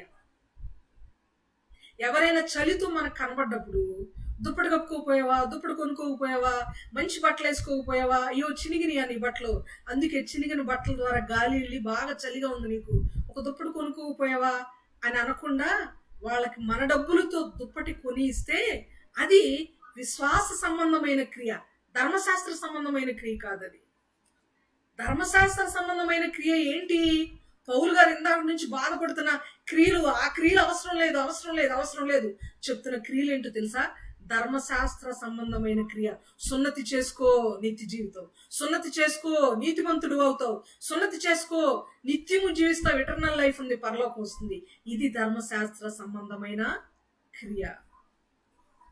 ఇప్పుడు చెప్పండి, ఒక విశ్వాసికి ఉండవలసినది క్రియల విశ్వాసమా? రెండు ఉండాలమ్మా. విశ్వాసం ఉండాలి, ముఖ్యంగా విశ్వాసం ఉండాలమ్మా. కంప్లీట్ ఆన్సర్ రాలేదు నాకు. ఏ క్రియలు ఉండాలి? విశ్వాస సంబంధమైన క్రియలు. కరెక్ట్. ఒక విశ్వాసికి ఏముండాలి? విశ్వాసం ఒక్కటే ఉంటే సరిపోదు, క్రియలు ఒక్కటే ఉంటే కూడా సరిపోదు. క్రియల కంటే కూడా ముందు విశ్వాసం ఉండాలి, విశ్వసించిన తర్వాత క్రియలు ఉండాలి. ఏ క్రియలు? ధర్మశాస్త్ర సంబంధమైన క్రియలు కాదు. సున్నతి చేసుకో, క్షవరం చేయించుకో, పలానా చోటకి వెళ్ళి మునుగు, పలానా చోట స్నానం చేయి, పలానా చోట మాత్రమే బాప్టిజం తీసుకో, ఇలా కాదు. ఇలాంటివి ధర్మశాస్త్ర సంబంధమైన క్రియలు. అవి కాదు మనకు కావాల్సింది. మనకేం కావాలి? విశ్వాస సంబంధమైన క్రియలు. విశ్వసించిన తర్వాత క్రియలు ఆటోమేటిక్గా వస్తాయి. దేవునికి సంబంధించి దేవుడు ఏది కోరుకుంటాడు అది చేయడం క్రియ. దేవుడు నిన్ను వలే నీ పొరుగు వారిని ప్రేమించన్నాడు, అది క్రియ. నాకు ఇవ్వాల్సింది నాకు ఇవ్వు అన్నాడు. నీ సమయాన్ని, నీ యొక్క జీవితాన్ని, నీ హృదయాన్ని నాకు ఇవ్వు అన్నాడు దేవుడు. ఇవ్వాలి, అది క్రియ. అది విశ్వాస సంబంధమైన క్రియ. ఇప్పుడు మన కన్క్లూజన్కి రావాల్సింది ఏదయ్యా అంటే, మనము విశ్వాస సంబంధమైన పిల్లలమైతే, విశ్వాసులు అనే ఒక ట్యాగ్ మన మెడలో ఉంది. మనం బిలీవర్స్, విశ్వాసులు. మనం ఏం చేయాలంటే విశ్వసించాలి, విశ్వాసం కలిగి ఉండాలి. అంతేకాకుండా విశ్వాస సంబంధమైన క్రియలు కూడా మన జీవితంలో ఉండాలి. అంతేకాని ధర్మశాస్త్ర సంబంధమైన క్రియలు కాదు మన జీవితంలో ఉండాల్సింది అని మనం గుర్తుపెట్టుకోవాలి. ఆయన అంటూ, మీరు చేసిన మీ జీవితంలో జరిగిన అద్భుతాలన్నీ మీరు మర్చిపోయారా అని కూడా బాధపడ్డాడు. ఆ ఒక్క మాట నేను మీకు రిఫరెన్స్ చెప్పి ముగించేస్తాను. అపోస్తుల కార్యములు 14:1 నుండి మీరు చదవండి. అనేకమైన అద్భుత కార్యములు జరిగించిన ఉంటుంది. అమ్మా బ్రేక్ అవుతుందమ్మా, క్లియర్ గా రావట్లేదు. బ్రేక్ అవుతుందా? ఓకే. అపోస్తుల కార్యములు 19:11 కూడా పౌలు గారి ద్వారా అనేకమైన అద్భుతములను దేవుడు జరిగించను అనే మాట ఉంటుంది. అద్భుతాలు చేసేవాడు దేవుడు. ఏ మనిషి అద్భుతాలు చేయలేడు అన్లెస్ ఈ 13 మంది అపోస్తులు భూమి మీద ఆరిన ఈ నేల మీద అద్భుతాలు జరిగించారు అంటే ఎవరయ్యా అంటే ఆ 13 మంది అపోస్తులు. ఆ 13 మంది అపోస్తులు ఎవరినైతే తాకారో, ఎవరినైతే చేతులుంచి ప్రార్థించారో వారు మాత్రమే బైబిల్లో అద్భుత కార్యములు చేయగలిగారు. ప్రియులారా, మనము అతిశయోక్తికి వెళ్ళి అనేక మార్లు మాట్లాడుతుంటాం. ఏమని మాట్లాడతాం తెలుసా? నా జీవితంలో దేవుడు అద్భుతాలు చేశాడు, నా జీవితంలో దేవుడు అద్భుత క్రియలు ఆశ్చర్య కార్యాలు చేశాడు అనే మాట అతిశయోక్తిగా ఉంటుందని మన లాంగ్వేజ్, మన బిబ్లికల్ లాంగ్వేజ్ విని అలా వెళ్ళిపోతాం మనం. అద్భుతం అంటే ఇంపాసిబుల్ విషయాన్ని పాసిబుల్ చేయడం. ఇప్పుడు హఠాత్తుగా పుట్టుకు నుండి గుడ్డివారు ఎవరైనా ఉన్నారనుకోండి, మనం వెళ్ళి వాళ్ళ కళ్ళ మీద చేతులుంచి ప్రార్థన చేసినప్పుడు నిజంగా వాళ్ళకి చూపించింది అనుకోండి, అది అద్భుతం. అలా కాకుండా ఎవరికైనా సైట్ ఉంది, ఎక్కువగా కళ్ళు కనపట్లేదు, వాళ్ళ గురించి నిత్యం మనం మొరపెడతా ఉన్నాం.